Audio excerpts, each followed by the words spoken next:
കുട്ടികൾ പാടത്ത് കളിക്കട്ടെ, കുപ്പിച്ചില്ല് തട്ടി ചോര വരട്ടെ, എങ്കിലും റെസിസ്റ്റൻസ് പവർ ഉണ്ടാവും, ചലഞ്ചിങ് മൈൻഡ് ഉണ്ടാവുള്ളൂ. നിർബന്ധമായും ചെറിയ കുട്ടികൾ കളിക്കണം എന്ന് പറയുന്ന ഗെയിം 2 ഗെയിമുകളാണ്. ഇപ്പൊ വരുന്ന ജനറേഷന് ഈ കളിയുടെ കുറവ് കൊണ്ട് എന്തെങ്കിലും മിസ്സിങ് സംഭവിക്കുന്നുണ്ടോ?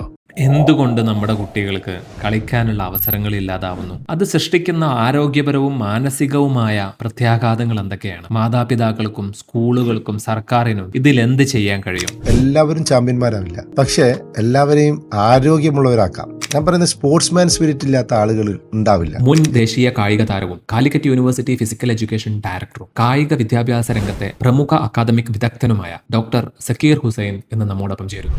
നമ്മൾ ഇന്ന് മാർക്കിനെ കുറിച്ചല്ല സംസാരിക്കുന്നത്.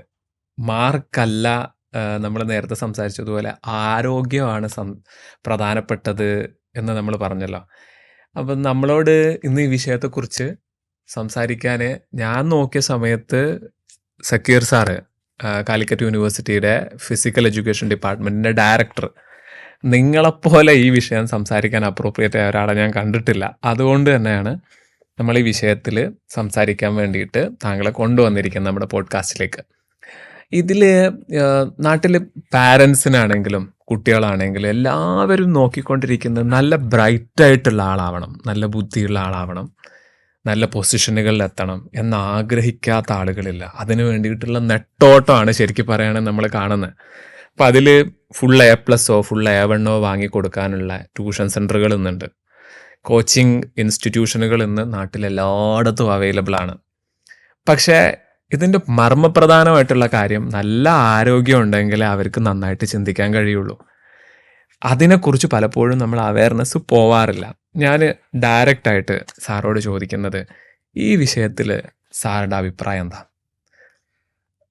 വളരെ നല്ലൊരു ചോദ്യമാണ് താങ്കളുടെ ഭാഗത്തു നിന്നുണ്ടായിട്ടുള്ളത്. ഞാൻ തിരിച്ചൊരു ചോദ്യം ഞാൻ നിങ്ങളോട് ചോദിച്ചിട്ട് ഇതിനെക്കുറിച്ചുള്ളൊരു അഭിപ്രായത്തിലേക്ക് തുടങ്ങും. ഞാൻ താങ്കളോട് ചോദിക്കുന്നു, ഹൗ ആർ യു? നമ്മളെല്ലാവരും കുട്ടികളോട് ചോദിക്കുന്ന ഒരു ചോദ്യമാണ്. അല്ലെങ്കിൽ നമ്മൾ ആരോട് ചോദിച്ചാലും ഹൗ ആർ യു എന്ന് ചോദിച്ചാൽ ആദ്യം പറയുന്ന ഉത്തരം ഐ ആം ഫൈൻ. ഈ ഉത്തരം ശരിയാണോ എന്ന് നമ്മൾ പരിശോധിക്കണം. നമ്മൾ ഈ ഞാനിതിനെക്കുറിച്ച് പറയാം, ഇറ്റ്സ് എ റോങ് കോൺസെപ്റ്റ് വേണമെങ്കിൽ പറയാം. ഇപ്പോൾ ഒരു കുട്ടി, ഒരു വീട്ടിൽ നിന്ന് ഒരാൾ അല്ലെങ്കിൽ ഒരു കുട്ടി രാവിലെ ഹെഡേക്ക് ആയിരിക്കാം, അല്ലെങ്കിൽ മറ്റെന്തെങ്കിലും ഇഷ്യൂസ്, വീട്ടിലെന്തെങ്കിലും ഇഷ്യൂസൊക്കെ ആയിട്ട് ഈസ് നോട്ട് ഫൈൻ. അപ്പോൾ അവൻ സ്കൂളിൽ വന്ന് അല്ലെങ്കിൽ ക്ലാസ്സിൽ വന്ന്, അല്ലെങ്കിൽ ഈവൻ ഒരു ടീച്ചർ ആയിക്കോട്ടെ, നമ്മളൊരു ടീച്ചറെ ഹൗ ആർ യു എന്ന് ചോദിക്കുമ്പോൾ എസ് ഐ ആം ഫൈൻ എന്ന് നമ്മൾ പറയുന്നു. പക്ഷെ actually we are not fine. നമ്മൾ ആദ്യം ആലോചിക്കേണ്ടത് ഒരു കോൺസെപ്റ്റ്. ഇപ്പം നമ്മൾ 5 ഘടകങ്ങളാണ് നമുക്ക് പ്രധാനമായിട്ടും നമ്മൾ ഫൈനാണോ അല്ലെങ്കിൽ വെൽനെസ്. ഇപ്പം നമുക്ക് പറയാം ഹെൽത്ത് എന്ന് പറയുന്നത് വെൽനെസ് എന്ന് പറയുന്ന ഒരു കോൺസെപ്റ്റിലേക്ക് മാറിയിരിക്കുന്നുണ്ട്. ടോട്ടൽ ഫിറ്റ്നസ് എന്ന് പറയുന്നത് ആ രീതിയിലേക്കാണ് നമ്മൾ പോയിക്കൊണ്ടിരിക്കുന്നത്, ലോകം തന്നെ. അപ്പോൾ പ്രധാനപ്പെട്ട ഇപ്പം physically, mentally, socially, emotionally, spiritually, ഈ 5 ഘടകങ്ങൾ നമുക്ക് ഫൈനാണെങ്കിൽ നമുക്ക് പറയാം ഐ ആം ഫൈൻ എന്ന് നമുക്ക് പറയാം. ഫിസിക്കലി എന്തെങ്കിലും പ്രോബ്ലംസ് ഉണ്ടാവാം, ഇപ്പം മെൻ്റൽ ഇഷ്യൂസ് ഉണ്ടാവാം, ഇമോഷൻസ് ഉണ്ടാവും. ഇപ്പോൾ ചിലപ്പോൾ കരയേണ്ട സാഹചര്യം വന്നിട്ടുണ്ടാവും, അല്ലെങ്കിൽ മറ്റെന്തെങ്കിലും ദുഃഖം ഉണ്ടാകുന്ന സാഹചര്യമുണ്ട്. Physically, mentally, socially, emotionally, spiritually. ഇപ്പം നമ്മൾ ചിലപ്പം പ്രയാസം ഉണ്ടാകുമ്പം ദൈവമേ പടച്ചോനെ അല്ലെങ്കിൽ ഒന്ന് നിസ്കരിക്കും, അല്ലെങ്കിൽ ഒന്ന് പ്രാർത്ഥിക്കും. സോ വി ആർ ഗെറ്റിംഗ് എന്താ പറയുക ഒരു റിലീഫ് കിട്ടുന്നത്. അപ്പം ഇങ്ങനെയുള്ള ഒരു സാഹചര്യം നമുക്കുണ്ടാവുമ്പോൾ നമ്മൾ സ്വാഭാവികമായിട്ടും ഫൈൻ എന്ന് പറയുന്നുണ്ട്. അപ്പം നമ്മുടെ ഈ ഒരു കുട്ടികളോടുള്ള കാഴ്ചപ്പാട്, സൊസൈറ്റിക്കും പാരൻസിനുള്ള കാഴ്ചപ്പാട് മാറ്റിയേ പറ്റും. അതിൽ യാതൊരു സംശയമില്ല. കാരണം നമ്മൾ ആദ്യം ആലോചിക്കേണ്ടത് കുട്ടികൾ വാങ്ങുന്ന മാർക്കല്ല പ്രധാനം. ഞാൻ എൻ്റെ എക്സ്പീരിയൻസ് എന്നാണ് പറഞ്ഞത്. ഒരിക്കലും ഞാനൊരു വലിയ ഔട്ട്സ്റ്റാൻഡിങ് ആയിട്ടുള്ള ഒരു അക്കാഡമി ഒരു പഠിക്കുന്ന കുട്ടിയൊന്നും അല്ലായിരുന്നു, ആവറേജിൽ. പക്ഷേ നമ്മൾ ശ്രദ്ധിക്കേണ്ടത് നമ്മുടെ ഏറ്റവും പ്രധാനപ്പെട്ട ഘടകം, ഒരു ടീച്ചർ ആയാലും ഒരു പാരൻ്റ് ആയാലും ആദ്യം ശ്രദ്ധിക്കേണ്ടത് അവൻ്റെ ടാലൻ്റാണ്. What are the talents? എന്താണ് ആ കുട്ടിയുടെ ടാലൻറ്റ്? അതാണ് ഒരു ടീച്ചറുടെ ഏറ്റവും പ്രധാനം. ഞാൻ എപ്പോഴും ടീച്ചർമാരോടൊക്കെ പറയുന്നത്, നിങ്ങളുടെ ഡ്യൂട്ടി എന്ന് പറഞ്ഞാൽ ക്ലാസ് എടുക്കുക എന്ന് മാത്രമല്ല. ക്ലാസ് എടുക്കേണ്ടത് നിർബന്ധമാണ്, ഒരു ടീച്ചർ ക്ലാസ് എടുക്കണം. പക്ഷേ ഐഡൻറ്റിഫിക്കേഷൻ ഓഫ് ടാലൻറ്റ്, ഒരു കുട്ടിയുടെ ടാലൻറ്റ് ഐഡൻറ്റിഫൈ ചെയ്യുക എന്ന് പറയുന്നത് that's the most important thing. ഇപ്പം എനിക്ക് നന്നായിട്ട് ഓടാനുള്ളൊരു കഴിവുണ്ട്, അല്ലെങ്കിൽ ഒരു കുട്ടിക്ക് നന്നായി പാടാനും അല്ലെങ്കിൽ ഡാൻസ് ചെയ്യാനുള്ള കഴിവുണ്ട്. ഒരു കുട്ടി ചിലപ്പം വളരെ സോഷ്യലി വളരെ കമ്മിറ്റഡ് ആയിട്ടുള്ള കുട്ടിയാകും. ഇത് സോഷ്യൽ സർവീസിന് മറ്റുള്ളവൻ്റെ പ്രയാസങ്ങൾ മനസ്സിലാക്കിയാണ്ട് പെരുമാറുന്ന ഒരു കുട്ടിയായിരിക്കും നിരന്തരമായിട്ട്. അപ്പം അങ്ങനെയുള്ള കുട്ടികൾ എല്ലാവർക്കും പഠിക്കാനുള്ള കഴിവുണ്ട്. പഠിക്കാനുള്ള കഴിവിൻ്റെ വ്യത്യാസങ്ങളേ ഉള്ളൂ. 100%, 90, 80, 70 whatever it may be. പക്ഷേ talent is something different. Talent എന്ന് പറയുന്നത് നമുക്ക് ഇപ്പോൾ ഒരു 100 കുട്ടികളുടെ ക്ലാസ്സിൽ 1-2 കുട്ടികൾക്ക് ഈ ടാലൻ്റ് ഉണ്ടാവുള്ളൂ. ആ ടാലൻറ്റിനെ നമ്മൾ ഐഡൻറ്റിഫൈ ചെയ്യുക എന്നുള്ളത് നമ്മുടെ ഏറ്റവും വലിയ ഉത്തരവാദിത്തം. അത് ഐഡൻറ്റിഫൈ ചെയ്യാതെ പോയാൽ ഒരു പക്ഷേ കുട്ടീൻ്റെ ടാലൻറ്റ് മനസ്സിലാവണമെന്നില്ല.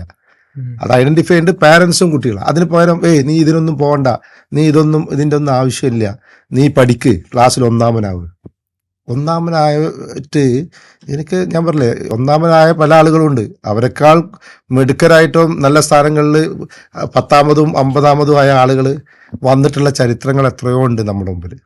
ഔട്ട്സ്റ്റാൻഡിങ് സ്പോർട്ട് മെസ്സി അല്ലെങ്കിൽ റൊണാൾഡോ, നമ്മൾ അറിയപ്പെടുന്ന ഏത് പ്ലേയേഴ്സിനും, ഇപ്പോൾ ഇന്ത്യൻ പ്ലേയേഴ്സിനെ എടുത്തു കഴിഞ്ഞാലും അവരൊന്നും അക്കാഡമിക്കലി അത്ര സൗണ്ട് അല്ലെങ്കിൽ പോലും അവരിന്ന് ലോകം അറിയപ്പെടുന്ന ഒന്നും നോക്ക് കാണാൻ ആഗ്രഹിക്കുന്ന ജനങ്ങളുടെ ആ ഒരു വികാരത്തിനൊത്ത് ഉയരുന്ന ആളുകളായി മാറി. So that is because of their talent. ഒരു പിക്ചറിന്, പിക്കാസോയുടെ ഒരു പിക്ചറിന് കോടികൾ വില വരുന്നുണ്ട് അല്ലേ? അപ്പം അതൊക്കെ ഈ ടാലൻ്റ് എന്ന് പറയുന്നത് ചെറിയ കാര്യമല്ല എന്ന് നമ്മൾ പാരൻസും ടീച്ചേഴ്സും ഒരു ഇൻസ്റ്റിറ്റ്യൂഷനും മനസ്സിലാക്കണം. എങ്കിൽ മാത്രമേ നമുക്ക് കുട്ടികളെ സ്ട്രെസ്സിൽ നിന്ന്, കുട്ടികളെ 100% മാർക്ക് വാങ്ങാൻ മത്സരിക്കുന്ന രക്ഷിതാക്കളാണെന്ന് കാണുന്നത്, ആ കോൺസെപ്റ്റ് മാറി 100% ആരോഗ്യമുള്ള കുട്ടികളാക്കി മാറ്റാൻ അവർ ശ്രമിക്കണം. എങ്കിലേ അതിൻ്റെ ഒരു ഫ്യൂച്ചർ നമുക്ക് കാണാൻ സാധിക്കുകയുള്ളൂ. ഇപ്പം എൻ്റെയൊക്കെ കുട്ടിക്കാലം നോക്കുമ്പോൾ, സാറുടെ കുട്ടിക്കാലമാണെങ്കിലും നമ്മൾ സ്കൂളിൽ പോയിട്ട് അത്യാവശ്യം നന്നായിട്ട് കളിക്കും. അവിടെ കുറേ പീരീഡുകളൊക്കെ ഒഴിവുണ്ടാകുമ്പോൾ നമ്മൾ എന്ത് ചെയ്യും, പുറത്തു പോയിട്ട് കളിക്കും. ചിലപ്പോൾ ടീച്ചറോട് തല്ലുകൊണ്ടിട്ടുണ്ടാവും. തിരിച്ചു വരുന്ന നേരം നമ്മൾ കുളത്തിലോ പുഴയിലോ അല്ലെങ്കിൽ തോട്ടിലൊക്കെ മീൻ പിടിക്കും, ചാടും, കുളിക്കും. നാട്ടിൽ വന്നിട്ട് ഫുട്ബോൾ, ക്രിക്കറ്റ് ഇതൊക്കെ കളിക്കും. ഇതൊക്കെ കളിച്ച് വളർന്ന നമ്മുടെ മക്കള് ഇന്ന് നോക്കുകയാണെങ്കിൽ ഇത്തരം ഒരു അവസരം കുട്ടിക്ക് കിട്ടുന്നുണ്ടോ എന്നുള്ളത് ഭയങ്കര ഒരു സംശയമാണ്. ഇപ്പോൾ ക്യാമ്പസിൽ ഇരിക്കുന്ന, ഇപ്പോൾ കാലിക്കറ്റ് യൂണിവേഴ്സിറ്റിയിലും മറ്റ് യൂണിവേഴ്സിറ്റികളുടെയൊക്കെ എക്സ്പീരിയൻസ് ഉള്ള ഒരു സാറ്, നിങ്ങൾക്ക് എങ്ങനെയാണ് തോന്നുന്നത് ഇപ്പം വരുന്ന ജനറേഷന് ഈ കളിയുടെ കുറവ് കൊണ്ട് എന്തെങ്കിലും മിസ്സിങ് സംഭവിക്കുന്നുണ്ടോ? ഒരുപാട് ചെറിയ കാര്യങ്ങളല്ല. ഞാനത് പറയാൻ ഇത് വളരെ നല്ലൊരു നമ്മൾ ഇങ്ങനെയുള്ള കാര്യങ്ങളൊക്കെയാണ് പൊതുസമൂഹത്തിലേക്ക് അല്ലെങ്കിൽ ഭരണാധികാരികളിലേക്ക് ഒരു ഡിസ്കഷൻ പോയിന്റിലേക്ക് വെക്കേണ്ടത്. കാരണം ഇപ്പം സ്വാഭാവികമായിട്ടും ഞാൻ എൻ്റെ ഒരു കുട്ടിക്കാലത്ത് നമുക്ക് പറയാം. ഇപ്പം എൻ്റെ കുട്ടിക്കാലത്ത് ഞാൻ സ്കൂളിൽ പോകുന്നു, തിരിച്ചു വരുമ്പോൾ പറഞ്ഞ മാതിരി നിങ്ങൾ പറഞ്ഞ പോലെ തന്നെ പാടത്ത് കളിച്ച് അല്ലെങ്കിൽ പുഴയിൽ നീന്തി, പിന്നെ കനാലിലൂടെ നടന്ന് അവിടെ നിന്ന് കുളിച്ചു. ഇങ്ങനെയുള്ള ഒരുപാട് എക്സ്പീരിയൻസ് ഉണ്ട്. ഇതിനിടയിൽ നമുക്ക് വരുന്ന മുറിവുകൾ വരും. അപ്പം കുപ്പിച്ചില്ല്, അതല്ലെങ്കിൽ മുള്ളുകൾ തറക്കും. ഇങ്ങനെ പലപ്പോഴും ഉണ്ടായിട്ടുണ്ട്. നമ്മൾ സാധാരണ ചെയ്യാറ്, ഇപ്പോൾ നമുക്കറിയാം, ഒരു ഒറ്റമൂലി എന്ന് പറഞ്ഞിട്ട് ഈ ഓലയുടെ മടല്, ഈ മടലിലൊരു പൂപ്പുണ്ട്. ഈ പൂപ്പ് നമ്മൾ ചുരണ്ടിയിട്ട് ഈ ബ്ലഡ് വരുന്ന സ്ഥലത്ത് വെക്കുമ്പോൾ ഈ പൂപ്പ് ബ്ലഡിനെ അബ്സോർബ് ചെയ്യും. അപ്പോൾ ഇതൊരു മെഡിസിനാണ്, നാച്ചുറൽ മെഡിസിൻ. അപ്പോൾ ഇത് ചെയ്ത് കഴിയുമ്പോഴേക്ക് വീട്ടിലെത്തുമ്പോഴേക്ക് എന്ത് ചെയ്യും, ആ രക്തം കാണില്ല, അത് അബ്സോർബ് ചെയ്ത് പോയിട്ടുണ്ടാവും. അപ്പം നമ്മൾ സേഫായി, അല്ലെങ്കിൽ നമുക്ക് അടികൊള്ളൂ. അങ്ങനെയുള്ള പേടികളുണ്ട്. അപ്പം ഇങ്ങനെയുള്ള കാര്യങ്ങൾ ഇന്ന് നമ്മുടെ കുട്ടികൾക്ക് അറിയില്ല. അതറിയണം. എൻ്റെ ഒരു കോച്ച് പറയും, കൈമൾ സാർ പറയപ്പോഴും, കുട്ടികൾ പാടത്ത് കളിക്കട്ടെ, കുപ്പിച്ചില്ല് തട്ടി ചോര വരട്ടെ, മുറി വരട്ടെ, എങ്കിലേ റെസിസ്റ്റൻസ് പവർ ഉണ്ടാവും, അവർക്ക് ചാലഞ്ചിങ് മൈൻഡ് ഉണ്ടാവുള്ളൂ. ഇത് നമ്മളൊരു മുറി പറ്റിക്കഴിഞ്ഞാൽ ഇപ്പം ആദ്യം കരയുന്ന ആരാ? മാതാവാ. എൻ്റെ കുട്ടിക്കൊരു മുറി പറ്റിയാൽ ആദ്യം കരയാണ്, കുട്ടി കരയുന്നതിന് മുമ്പ്. അപ്പം ആ സിസ്റ്റം നമുക്ക് മാറ്റിയേ പറ്റൂ. കുട്ടികൾ ഒരു ചാലഞ്ചിങ് മൈൻഡുള്ള കുട്ടികളായിട്ട് മാറണം. അവരുടെ അക്കാഡമിക് രംഗത്തുണ്ടാകുന്ന പ്രതിസന്ധികളെ മറികടക്കണമെങ്കിൽ ഇങ്ങനെയുള്ള എക്സ്പീരിയൻസുകൾ കുട്ടികൾക്ക് ഉണ്ടാവണം. എങ്കിൽ മാത്രമേ ഒരു ജനറേഷൻ വളർന്നു വരുമ്പം പ്രതിസന്ധികളെ അവർക്ക് മറികടക്കാൻ സാധിക്കൂ എന്ന് വിശ്വസിക്കുന്ന ഒരാളാണ് ഞാൻ. അപ്പം അതുകൊണ്ട് വിദ്യാഭ്യാസ രീതിയിൽ വലിയ മാറ്റങ്ങൾ ഉണ്ടാക്കാൻ നമുക്ക് സാധിക്കണം. ഇതിൽ പ്രതിസന്ധി എന്ന് പറയുമ്പോൾ സ്പോർട്സ് ഗ്രൗണ്ടിൽ ശരിക്കും പറയുകയാണെങ്കിൽ നമ്മൾ കളിക്കുന്ന സമയത്ത് കളിയിൽ ചിലപ്പോൾ ഒരു വലിയ ക്യാമൻ ആയിക്കൊള്ളണമെന്നൊന്നും ഉണ്ടാവില്ല. നമ്മളിപ്പോൾ വലിയ ഫുട്ബോൾ പ്ലെയറോ ക്രിക്കറ്ററോ ഒന്നും ആയിക്കൊള്ളണമെന്നും ഉണ്ടാവില്ല. പക്ഷെ ആ ഗ്രൗണ്ടിൽ നിന്ന് കിട്ടുന്ന ഒരു നോളജ് ഉണ്ടല്ലോ, നമ്മൾ അവിടെ ഒരു ടീം പ്ലേയിങ് വരുന്നുണ്ട്, ചലഞ്ചസ് വരുന്നുണ്ട്, ആളുകളോട് ആർഗ്യൂ ചെയ്യുന്നുണ്ട്, ഫൈറ്റ് ചെയ്യുന്നുണ്ട്. ഇതൊരു റിയൽ ലൈഫിലേക്ക് ആളെ പ്രിപ്പയർ ചെയ്ത് കൊണ്ടുവരിക. അപ്പോൾ സ്പോർട്സ് എന്ന് പറയുമ്പോൾ നമ്മൾ കുട്ടികൾക്ക് ഇപ്പോൾ പഠിപ്പിക്കുന്ന അക്കാഡമിക് ആയിട്ടുള്ള സാധനങ്ങൾ ടെക്സ്റ്റ് ബുക്കിലൂടെ പഠിപ്പിച്ചു കൊടുക്കുന്നത് പോലെ, ക്ലാസ് റൂമിൽ പഠിപ്പിച്ചു കൊടുക്കുന്നത് പോലെ സ്പോർട്സ് എന്നുള്ളത് ഇനി നമ്മുടെ പാരൻസും ഇൻസ്റ്റിറ്റ്യൂഷൻസും അത്രയും ഇമ്പോർട്ടൻസ് കൊടുക്കണം എന്നുള്ള തന്നെയല്ലേ നമുക്ക് പറയാൻ പറ്റുന്നത്? യാതൊരു സംശയമില്ല. കാരണം നമുക്ക് ഇപ്പം നിങ്ങൾ പറഞ്ഞ പോലെ ഈ പാടത്തു നിന്ന് കളിക്കുന്ന അല്ലെങ്കിൽ ഗ്രൗണ്ടിൽ നിന്ന് കളിക്കുന്ന നമ്മൾ നാട്ടിലെ ആളുകളായിരിക്കാം, സ്കൂളിലെ കുട്ടികളായിരിക്കാം, ഇവരൊക്കെ കളിക്കുമ്പോൾ നമുക്ക് ഡെവലപ്പ് ചെയ്യുന്ന എന്താ ഒരു യൂണിറ്റിയാണ്. ഇപ്പം നമ്മൾ എപ്പോഴും ജയിക്കാൻ വേണ്ടി കളിക്കും, പരാജയപ്പെടും, ജയം ഉണ്ടാവും, രണ്ടും നമ്മൾ ആക്സെപ്റ്റ് ചെയ്യും. ആ ആക്സെപ്റ്റ് ചെയ്യുമ്പോൾ നമുക്കുണ്ടാകുന്ന ഒരു ആക്സെപ്റ്റൻസി, അത് നമുക്കൊരു സ്പോർട്സ്മാൻ സ്പിരിറ്റിലൂടെ ഡെവലപ്പ് ചെയ്യുന്ന കാര്യമാണ്. അതുപോലെ ഞാൻ പാസ് കൊടുക്കുന്ന ചിലപ്പം ഒരു ദേഷ്യമുള്ള ആൾക്കാവാം, അല്ലെങ്കിൽ എൻ്റെ ക്ലാസ്സിൽ എനിക്ക് എന്നെക്കാളും പഠിക്കുന്ന ആളോ അല്ലെങ്കിൽ എന്തെങ്കിലും ഒരു റൈവറി ഉണ്ടെന്ന ആൾക്കാർക്കും ചിലപ്പോൾ ഞാൻ പാസ് കൊടുക്കണ്ടേ, അവനാവും ഗോൾ അടിക്കുന്നത്.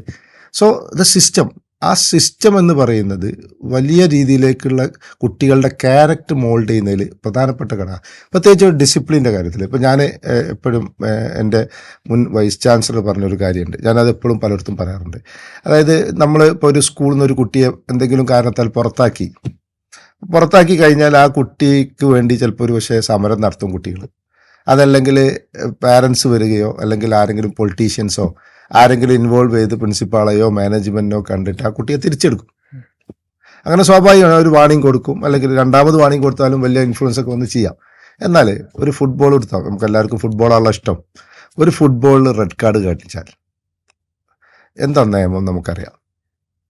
ആ ആള് കളിയിൽ നിന്ന് പുറത്താ, കളിയിൽ നിന്ന് മാത്രമല്ല ആ ഗ്രൗണ്ടിൽ നിന്ന് തന്നെ പുറത്താ. അങ്ങനെ പുറത്താക്കിയ ഒരാളെ നമുക്ക് ഒരു ഇന്ത്യൻ പ്രൈം മിനിസ്റ്ററോ അല്ലെങ്കിൽ പിന്നെ ഫിഫയുടെ പ്രസിഡന്റോ വിളിച്ച് പറഞ്ഞാൽ എൻട്രി ചെയ്യാൻ പറ്റുമോ? പറ്റില്ല. That is discipline. അപ്പോൾ അവിടെ ഒരു ഡിസിപ്ലിൻ ഉണ്ട്, സ്പോർട്സിലൊരു ഡിസിപ്ലിൻ ഉണ്ട്. ആ ഡിസിപ്ലിനാണ് കുട്ടികൾ എന്ത് ചെയ്യുന്നത്, അവരെ വളർന്നു വരുമ്പം അവർക്ക് റെസ്പെക്റ്റ് കൊടുക്കുന്നത്. ഡിസിപ്ലിൻ റെസ്പെക്റ്റിലേക്ക് മാറുകയാണ്. മറ്റുള്ളവരെ കാണുമ്പോൾ ഉണ്ടാകുന്ന ഒരു റെസ്പെക്റ്റ്, അത് കളിയിലൂടെ നമ്മൾ അറിയാതെ സ്വായത്തമാക്കുന്ന ഒരു കാര്യമാണ്. അപ്പോൾ ഇതൊക്കെ കുട്ടികൾക്ക് സത്യത്തിൽ ഇതൊക്കെ ഒരു കരിക്കുലത്തിൻ്റെ ഭാഗമാക്കി മാറ്റേണ്ട കാര്യങ്ങളാണ്. പക്ഷെ നമ്മളുടെ സിസ്റ്റം, നമ്മുടെ ഏറ്റവും വലിയ സിസ്റ്റത്തിൻ്റെ ഫെയിലിയർ എന്ന് പറയുന്നത് കായിക വിദ്യാഭ്യാസം കരിക്കുലത്തിൻ്റെ ഭാഗമല്ല എന്നുള്ളതാണ്. അതിനെക്കുറിച്ച് ഞാൻ വരാം. നിങ്ങളിപ്പോൾ ചോദിച്ചപ്പോൾ ഞാൻ ജസ്റ്റ് ഹിൻഡ് ചെയ്തെന്ന് മാത്രമേ ഉള്ളൂ. ഓക്കെ, എന്നാൽ ഡിസിപ്ലിനെ കുറിച്ച് പറയുമ്പോഴേ നമ്മളിപ്പോൾ ഫുട്ബോൾ ഭയങ്കരമായിട്ട് നാട്ടിൽ ഫ്ലക്സ് ബോർഡുകൾ വെച്ചിട്ടും റീൽസ് ഉണ്ടാക്കിയിട്ടും സെലിബ്രേറ്റ് ചെയ്തുകൊണ്ടിരിക്കുന്ന ഒരു സംഭവമാണ്. പക്ഷെ ശരിക്കും ഫിഫ വേൾഡ് കപ്പ് എന്ന് പറയുന്നത് ടാലൻറ്റിൻ്റെ ഒരു സെലിബ്രേഷനാണ്, അതല്ലെങ്കിൽ കായിക ക്ഷമതയുടെ ഒരു സെലിബ്രേഷനാണ്. അപ്പം നമ്മൾ മിസ് ചെയ്തു പോകുന്ന ഒരു കാര്യം, ഈ ജനറേഷന് ഈ ആഘോഷങ്ങൾക്കിടയിൽ ഈ കായിക ക്ഷമതയ്ക്ക് എത്രമാത്രം പ്രാധാന്യം കൊടുക്കുന്നുണ്ട്, ആ ഡിസിപ്ലിൻ ലൈഫിൻ്റെ പാർട്ടാക്കുന്ന എത്ര ചെയ്യുന്നുണ്ടെന്ന് ഞാൻ ഒന്നുകൂടെ സ്പെസിഫിക് ആയിട്ട്, ഇപ്പോൾ പാരൻസ് ആണെങ്കിലും കുട്ടികളാണെങ്കിലും ഇപ്പം ആലോചിക്കുക. സ്കൂളിൽ പഠിച്ചുകൊണ്ടിരിക്കുന്നവരുണ്ട്, കോളേജ് പഠിച്ചുകൊണ്ടിരിക്കുന്നവരുണ്ട്. ആ കുട്ടികൾ, അവരുടെ രക്ഷിതാക്കൾ അവരാലോചിക്കുന്ന നമ്മളുടെ ഒരു സ്പോർട്സ് പ്ലാനിങ് എങ്ങനെ നമ്മൾ ചെയ്യണം, അതല്ല എങ്ങനെയാണ് ഞാനൊരു സ്പോർട്സിനെ എൻ്റെ ലൈഫിൻ്റെ പാർട്ടാക്കേണ്ടത്, അതെങ്ങനെ നമുക്ക് ചെയ്യാൻ പറ്റുന്നത്? അത് തീർച്ചയായിട്ടും നമുക്ക് സ്പോർട്സിനെ ഒരു പാർട്ടാക്കി മാറ്റണമെങ്കിൽ അതൊരു പോളിസിയുടെ ഭാഗമാവണം. അപ്പം ഞാൻ ആഗ്രഹിച്ചതും കൊണ്ട് മാത്രം അതൊരു ഭാഗമാകാൻ സാധിക്കണം എന്നില്ല. അപ്പം ഉദാഹരണത്തിന് ഞാനൊരു പഠിക്കുന്ന വിദ്യാർത്ഥി, ഒരു കരിക്കുലത്തിൻ്റെ ഭാഗമായി എനിക്ക് ഈ സ്പോർട്സ് എൻ്റെ ജീവിതത്തിലേക്ക് ഇൻട്രൊഡ്യൂസ് ചെയ്യുകയാണെങ്കിൽ, ചെറിയ പ്രായത്തിൽ തന്നെ ഇൻട്രൊഡ്യൂസ് ചെയ്യുകയാണെങ്കിൽ, ഞാൻ അതുമായിട്ട് ഇപ്പം നമ്മൾ മലയാളം ഇപ്പം ആൽഫബറ്റ്സിൽ നിന്ന് തുടങ്ങുകയാണ്. നമ്മൾ മലയാളത്തിലേക്ക് പോകുന്നു, ഇംഗ്ലീഷ്, അതുപോലെ എല്ലാ ലാംഗ്വേജുകളും പഠിക്കുന്നു, ഫിസിക്സ് കെമിസ്ട്രി ഒക്കെ നമ്മൾ പഠിക്കുന്നു. അതുപോലെ നമുക്ക് കായിക വിദ്യാഭ്യാസവും ഈ പാഠ്യപദ്ധതിയുടെ ഭാഗമാക്കാൻ നമുക്ക് സാധിക്കണം. എങ്കിൽ മാത്രമേ നമ്മൾ പറയുന്ന രീതിയിലേക്ക് നമ്മുടെ രാജ്യത്തെ, നമ്മളെ വിദ്യാർത്ഥികളെ, നമ്മളെ തലമുറയെ നമുക്ക് മുന്നോട്ട് കൊണ്ടുപോകാൻ സാധിക്കൂ എന്നുള്ള കാര്യത്തിൽ യാതൊരു സംശയമില്ല. അതിനുള്ള ഒരുപാട് പഠനങ്ങൾ നമുക്കറിയാം. ഒരുപാട്. ഇപ്പം ഉദാഹരണത്തിനായിട്ട് ഇപ്പം ഈ അടുത്ത് 2022 ആണെന്ന് തോന്നുന്നു, 22 നമ്മൾ കേരള ഗവൺമെൻറ് നടത്തിയ ഒരു പഠനമുണ്ട്.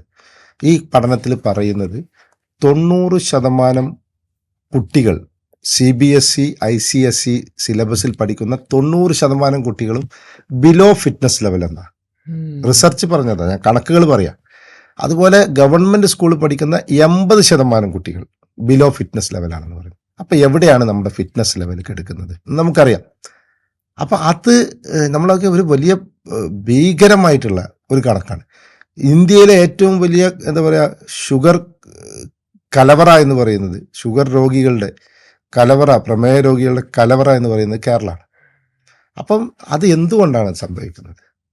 ലോകത്ത് പല രാജ്യങ്ങളിലും അവരുടെ എക്കണോമി പോലും ഡെവലപ്പ് ചെയ്തിട്ടുള്ളത്, എക്കണോമി ഡെവലപ്പ് ചെയ്യുക എന്ന് പറയുമ്പോൾ എക്സ്പെൻസ് കുറയാന്നർത്ഥം. അപ്പം അത് സംഭവിച്ചപ്പോൾ കാനഡ പോലുള്ള രാജ്യത്ത് നിങ്ങൾക്ക് എടുത്തു നോക്കിയാൽ, കാനഡയിൽ അവരുടെ വലിയൊരു ഭാഗം അവരുടെ മെഡിക്കൽ എക്സ്പെൻസ് കുറക്കുന്നത് അവർ ഫിസിക്കൽ ലിറ്ററസി എന്ന് പറയുന്ന ഒരു കോൺസെപ്റ്റിലൂടെയാണ്. ജനങ്ങളെ, കുട്ടികളെ ആരോഗ്യമുള്ളൊരു തലമുറയാക്കി മാറ്റി അവർ വളർന്നു വന്ന് അത് സ്വായത്തമാക്കി അത് ജീവിത അവസാനം വരെ അത് കൊണ്ടു നടക്കുന്ന ഒരു രീതി, ആ സിസ്റ്റം ആ രാജ്യത്തുണ്ട്. ആ രാജ്യത്തെന്നല്ല, പല ഓസ്ട്രേലിയ അതുപോലുള്ള ഇപ്പോൾ അമേരിക്ക, പല രാജ്യങ്ങളെടുത്ത് നോക്കിക്കഴിഞ്ഞാലും കരിക്കുലം വളരെ ഇമ്പോർട്ടൻ്റ് ആണ്, കായിക വിദ്യാഭ്യാസം. പക്ഷെ unfortunately we don't have, our country don't have, our states also don't have. അപ്പം എപ്പോഴും ഫിസിക്കൽ എഡ്യൂക്കേഷനൊക്കെ അങ്ങനെ ഒരു വലിയ ഇമ്പോർട്ടൻ്റ് കൊടുക്കണോ? നമ്മളിപ്പോൾ സയൻസും ഫിസിക്സും പിന്നെ മാത്സും ഇതൊക്കെ പഠിച്ചാൽ പോരെ, എന്തിനാ കുട്ടികൾക്ക് ഫിസിക്കൽ എഡ്യൂക്കേഷൻ? പക്ഷെ physical education is most important part. It's not a PT, അല്ലാതെ നമ്മൾ PT periods, not a PT, it's a PET, physical education teacher. So physical education is the most important part, because we are getting knowledge from, we are studying physiology, anatomy, biomechanics, statistics, research methodology, training methods. So all subjects we are, എല്ലാ സബ്ജക്റ്റിനെ കുറിച്ചുള്ള ഒരു knowledge നമുക്ക് കിട്ടുന്നത്. So we are adopting the knowledge to the students. ഒരു കുട്ടിയുടെ pulse rate, നമ്മളിപ്പോൾ ഒരു ഓടുന്ന കുട്ടിയുടെ അല്ലെങ്കിൽ ഒരു കുട്ടിക്ക് നമ്മൾ എങ്ങനെയാണ് പൾസ് റേറ്റ് നോക്കുന്നത്? ഒരു മിനിറ്റിൽ എത്ര പൾസ് റേറ്റ് ആവാം? പൾസ് റേറ്റ് കുറഞ്ഞാൽ ആരോഗ്യം ഉണ്ട് എന്നാണ് അർത്ഥം, പൾസ് റേറ്റ് കൂടിയാൽ ആരോഗ്യം ഇല്ല എന്നാണ് അർത്ഥം. ഇങ്ങനെയുള്ള പല കാര്യങ്ങളും. ഇപ്പോൾ ഉദാഹരണത്തിന് ഞാനിപ്പോൾ കഴിഞ്ഞ ദിവസം ഒരു സ്കൂളിൽ പോയപ്പോൾ ഞാൻ കുട്ടികളോട്, ടീച്ചർമാരോട് ഞാൻ ചോദിച്ചു, നിങ്ങൾ നടക്കുമ്പോൾ നിങ്ങളുടെ പാദത്തിൻ്റെ ഏത് ഭാഗമാണ് ആദ്യം ടച്ച് ചെയ്യുന്നത്? നിങ്ങൾ നടക്കുമ്പോൾ നിങ്ങളുടെ പാദത്തിൻ്റെ ഏത് ഭാഗമാണ് ആദ്യം ടച്ച് ചെയ്യുക? പലരും പറഞ്ഞു ടോ, അധികം ആളും പറഞ്ഞു ടോ, ചില ആൾ പറഞ്ഞു ഹീൽ. നമുക്ക് കൺഫ്യൂഷൻ. ഞാനിപ്പോഴും ഒരു ചോദ്യം ചോദിക്കുകയാണ്, ഈ സമൂഹത്തിനോട് ഞാൻ ചോദിക്കുകയാണ്, അല്ലെങ്കിൽ ഈ എന്താ പറയുക ഭരണാധികാരികളോട് ഞാൻ ചോദിക്കുകയാണ്, നമ്മൾ നടക്കുമ്പോൾ പാദത്തിൻ്റെ ഏത് ഭാഗമാണ് ആദ്യം ടച്ച് ചെയ്യുന്നത്? This A basic thing. ഏതൊരു വ്യക്തിയുടെയും ബേസിക് മൂവ്മെൻ്റ് എന്ന് പറയുന്നത് നടത്താണ്, അല്ലേ? ഈ നടത്തം എന്താണെന്ന് നമ്മൾ പഠിച്ചിട്ടുണ്ടോ? എങ്ങനെയാണെന്ന് പഠിച്ചിട്ടുണ്ടോ? നമ്മളിതൊന്നും പഠിക്കാതെ, ABCD പഠിക്കാതെ, അല്ലെങ്കിൽ അക്ഷരമാല പഠിക്കാതെ മറ്റുള്ളതിൽ പോകുന്ന പോലെയാണിത്. നമ്മുടെ ബേസാണ്. ഒരു വീടിന് തറയില്ലെങ്കിൽ എത്ര കാലം നിൽക്കും? അതിൻ്റെ ഒരു ബുദ്ധിമുട്ട് അവിടെ ഉണ്ടാവും. ചിലപ്പോൾ ഹാർഡ് സർഫേസ് ആയതുകൊണ്ട് ചിലപ്പോൾ നിന്നേന്ന് വരാം. പക്ഷെ തറ ഒരു മോസ്റ്റ് ഇമ്പോർട്ടൻറ്റ് തിങ് ആണ്, ബേസ് എന്ന് പറയുന്നത്. ആ ബേസാണ് ഫിസിക്കൽ ലിറ്ററസി എന്ന് പറയുന്നത്, കായിക സാക്ഷരത. നമ്മുടെ സംസ്ഥാനം സാക്ഷരത 100% ഉണ്ട്, കായിക സാക്ഷരത 90% ഇല്ലാത്ത സംസ്ഥാനമാണ്. അപ്പം നമ്മൾ ആലോചിക്കേണ്ടത് നമ്മളുടെ വിദ്യാഭ്യാസത്തിൽ എങ്ങനെയാണ് ഇതിനെ കൊണ്ടുവരേണ്ടത്. അപ്പം ഞാൻ ഫുട്ബോൾ പഠിച്ചിട്ടില്ല, അല്ലെങ്കിൽ ഞാൻ തട്ടാൻ പഠിക്കുന്നില്ല, ഞാൻ നടക്കാൻ പഠിക്കുന്നില്ല, ഇതൊന്നും ഞാൻ പഠിക്കുന്നില്ല. ഞാനല്ല, ആരും പഠിക്കുന്നില്ല. നിങ്ങളും പഠിച്ചിട്ടില്ല, ആരും പഠിച്ചില്ല. നമ്മൾ നടക്കുന്നില്ലേ? നടക്കുന്നുണ്ടോ വെച്ചാൽ നടക്കും. ഒരാളുടെ, ഞാൻ എപ്പോഴും ചോദിക്കുന്നൊരു ചോദ്യമാണ്, ഒരാളുടെ സൗന്ദര്യം എന്ന് പറയുന്നത് എന്താ? ഒരു സൗന്ദര്യം എന്ന് പറയുന്നത് അവൻ്റെ മുഖമല്ല, അവൻ്റെ സ്ട്രക്ചറുമല്ല, അവൻ്റെ അപ്പിയറൻസ് എന്ന് പറയുമ്പോൾ അവൻ്റെ ഏറ്റവും പ്രധാനപ്പെട്ട ഘടകം അവൻ്റെ നടത്ത. ഒരാൾ നടന്നു വരുമ്പോൾ അയാളുടെ ആ നടത്തത്തിൻ്റെ ആ ഒരു ഭംഗി, ആ ശൈലി, അതാണ് അവൻ്റെ അപ്പിയറൻസ്. നല്ല സുന്ദരനോ അല്ലെങ്കിൽ സുന്ദരിയായ ഒരാൾ നടന്നു വരികയാണ്, കാൽപാദങ്ങൾ രണ്ടും ഔട്ട്വേർഡ് മൂവ്മെൻറ്റിലാണ് നടന്നു വരുന്നത്. വളരെ ഭംഗിയില്ലാത്ത, വളരെ എന്താ പറയുക, അഗ്ലി എന്ന് തന്നെ പറയാം, ഒരു വൃത്തികേടായി തോന്നും. അപ്പോൾ സൗന്ദര്യം എന്ന് പറയുന്നത് നമ്മുടെ നടത്തത്തിലാണ്. ആ നടത്തം നമ്മൾ പഠിക്കണ്ടേ? പഠിക്കണോ വേണ്ടേ? പഠിക്കണം. ഇരുത്തം, ഇരുത്തം, എറിയ, പിടിക്കുക, ഇതൊക്കെ ഓടുക, ഇതൊക്കെ നമ്മുടെ ബേസിക് മൂവ്മെന്റ്സുകളാ. ജീവിതത്തിൽ ഏതൊരാളും ചെയ്യുന്ന മൂവ്മെന്റ്സുകളാ. അത് നമ്മൾ പഠിക്കുന്നില്ല. അതിന് പകരം നമ്മൾ ബാക്കിയൊക്കെ പഠിക്കുന്നുണ്ട്. ഞാൻ അത് പഠിക്കണ്ടെന്നല്ല പറയുന്നത്. പക്ഷെ ഇതാണ് ഏറ്റവും ഇമ്പോർട്ടൻറ്റ്. ആ ഒരു മെസ്സേജ്, ആ ഒരു നോളജാണ് നമ്മുടെ രാജ്യത്തില്ലാത്തത്, നമ്മുടെ സംസ്ഥാനത്തില്ലാത്തത്. ഇത് കൊണ്ടുവരാൻ നമുക്ക് സാധിച്ചാൽ ഒരു 10 വർഷം കൊണ്ട് 2036 നമ്മൾ ഒളിമ്പിക്സ് ഹോസ്റ്റ് ചെയ്യാൻ കൊടുത്തിട്ടുണ്ട് നമ്മുടെ രാജ്യം. ആ 36 ഒളിമ്പിക്സിൽ കേരളത്തിൽ നിന്നും മിനിമം 10 ഒളിമ്പ്യന്മാരുണ്ടാവും. മിനിമം 10 ഒളിമ്പ്യന്മാർ, മെഡലുകളും വരാം. ആ ഒരു കാഴ്ചപ്പാട് നമുക്ക് വേണം. 2032 ലോകത്തെ ചാമ്പ്യന്മാരാവുന്ന ജപ്പാൻ ഫുട്ബോൾ ചാമ്പ്യന്മാരാവുന്ന പ്രഖ്യാപിച്ചു. ആ പ്രഖ്യാപിച്ചിട്ട് ആ പ്രഖ്യാപിച്ചത് 2010 എത്ര വർഷം മുന്നേ? ഒരു വിഷൻ ഉണ്ട്, ഒരു വിഷൻ ഉണ്ട്. നമുക്കല്ല, നമ്മൾ അങ്ങനെ ഒരു പ്രഖ്യാപനം ഉണ്ടായിട്ടുണ്ടോ? ഇല്ല. നമ്മൾ ഈ പറഞ്ഞ പോലെ ഒരു ചാമ്പ്യൻഷിപ്പിന് വേണ്ടി 1-2 മാസം മുമ്പ് ടീം സെലക്ഷൻ, അതിൻ്റെ പ്രാക്ടീസ്, അത് കഴിഞ്ഞു ഇൻഡിവിജ്വലായിട്ട് അവരുടെ ട്രെയിനിങ് പല സ്ഥലങ്ങളിലായിട്ട് നടന്നു പോകുന്നത്. സോ ഒരു LTAD എന്ന് പറയും, ലോങ് ടേം അത്ലറ്റിക് ഡെവലപ്മെൻറ്റ്. ഈ ഡെവലപ്മെൻ്റാണ് നമുക്ക് ആവശ്യം. ഇതൊക്കെ മെല്ലെ കിട്ടൂ. ഒരൊറ്റടിക്ക് എൻ്റെ മകനെ ചാമ്പ്യനാക്കണം എന്ന് പറഞ്ഞാൽ അത് നടക്കുന്ന കാര്യമില്ല. It will take time. ഞാൻ ഓടുന്ന സമയത്ത് എൻ്റെ കൈകൾ ഞാൻ വൈഡായിട്ടാണ് വെക്കുക. അത് തെറ്റായിരുന്നു. എൻ്റെ കോച്ച് അന്ന് പറയാണ്, സക്കീർ നീ ഓടുമ്പോൾ വൈഡാണല്ലോ കൈ, ഒരു കക്ഷത്തൊരു എന്തെങ്കിലും വെച്ച് കഴിഞ്ഞാൽ അത് വീഴാത്ത രീതിയിലായിരിക്കണം നമ്മൾ ഓട്ടം. So should be very clear, ഒരു കറക്റ്റ് ഡയറക്ഷനിലായിരിക്കണം, സ്ട്രൈറ്റ് ആയിരിക്കണം കൈയുടെ ആക്ഷൻ. അപ്പോൾ അത് ഞാൻ മാറ്റിയെടുക്കാൻ I took more than 1 year. ഞാനിത് ചെറുപ്പത്തിലേ പഠിച്ചിരുന്നെങ്കിൽ, ചെറിയ പ്രായത്തിൽ തന്നെ ഇങ്ങനെയാണ് നടക്കേണ്ടത്, ഇങ്ങനെയാണ് ഓടേണ്ടത് എന്ന് ഞാൻ പഠിച്ചിരുന്നെങ്കിൽ ഞാൻ ആ തെറ്റ് ചെയ്യില്ലായിരുന്നു, അല്ലെങ്കിൽ എനിക്ക് അതത്ര സമയം എടുക്കില്ലായിരുന്നു ഞാനത് മാറ്റാൻ. അപ്പം അതാണ് ഞാൻ പറയുന്നത്.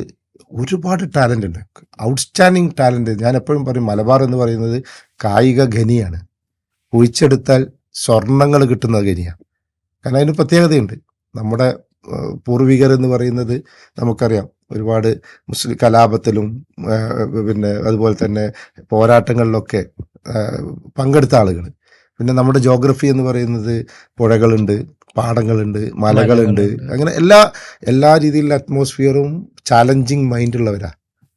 ആ ചാലഞ്ചിങ് മൈൻഡാണ് ഏറ്റവും ഇമ്പോർട്ടൻറ്റ്. അപ്പം അങ്ങനെയുള്ള ഒരു തലമുറ ഉള്ള ഒരാളുകളുള്ള പ്രദേശത്ത് നമ്മൾ ചെയ്യേണ്ടത് എന്താ? അതല്ല ചെയ്യേണ്ടത്. നമ്മൾ ഈ പറഞ്ഞല്ലോ, മലബാർ എന്ന് പറയുന്നത് ടാലൻറ്റിൻ്റെ ഖനിയാണ്. ഈ ഖനിയെ കുഴിച്ചെടുക്കണം എന്നുണ്ടെങ്കിൽ നമ്മൾ കുട്ടികൾക്ക് കൊടുക്കുന്ന വിദ്യാഭ്യാസത്തിൽ അടിസ്ഥാനപരമായിട്ട് ഒരു മാറ്റം വരുത്തേണ്ടതുണ്ട്. അത് സ്പോർട്സ് അതിൻ്റെ ഒരു ഇൻ്റഗ്രൽ പാർട്ടായിട്ട് വരണം. സ്പോർട്സിനെ നമ്മൾ ഇൻ്റഗ്രൽ പാർട്ടാക്കുന്ന നേരം എങ്ങനെയാണ് നമുക്ക് ഈ ടാലൻറ്റിനെ പുറത്തു കൊണ്ടുവരാൻ കഴിയുക, എന്നിട്ട് അതിനെ കൂടുതൽ വളരെ സിമ്പിളാണ്. അതിൽ 2 കാര്യങ്ങൾ. ഒന്ന്, ഇപ്പം ഞാൻ പറയാം, നാഷണൽ എഡ്യൂക്കേഷൻ പോളിസി നമ്മൾ വായിച്ചിട്ടുണ്ടോ? നാഷണൽ എഡ്യൂക്കേഷൻ പോളിസിയിൽ കൃത്യമായിട്ട് കുട്ടികളുടെ മാനസിക ആരോഗ്യത്തിനെ കുറിച്ച് കൃത്യമായിട്ട് പ്രതിപാദിക്കുന്നത്. അപ്പം അതിലിപ്പോൾ കായിക വിദ്യാഭ്യാസത്തിൽ ഓരോ ദിവസവും ഓരോ അവർ ഇതിനു വേണ്ടി മാറ്റിവെക്കണമെന്ന് പറയുന്നുണ്ട്. പക്ഷേ എത്ര സ്കൂളുകൾ ഇത് മാറ്റിവെക്കുന്നുണ്ട്? അല്ലെങ്കിൽ നമ്മുടെ ഗവൺമെൻറ് സംവിധാനത്തിൽ ഇത് കമ്പൽസറിയാണ്, ഇത് ചെയ്തേ പറ്റൂ, ഇല്ലാത്തവർക്ക് നമ്മൾ അഫിലിയേഷൻ ക്യാൻസൽ ചെയ്യാൻ പോകുന്നു എന്ന് നമ്മൾ പറയുന്നില്ല. പറയാത്തതുകൊണ്ട് പല പൊളിറ്റിക്കൽ ഇഷ്യൂസ് ഉണ്ടാവാം. പക്ഷേ ആസ് എ സ്പോർട്സ് പേഴ്സൺ അല്ലെങ്കിൽ ആസ് എ സ്പോർട്സ് അഡ്മിനിസ്ട്രേറ്റർ എനിക്ക് പറയാൻ പറ്റും, ഈ മാറ്റം വന്നേ പറ്റും.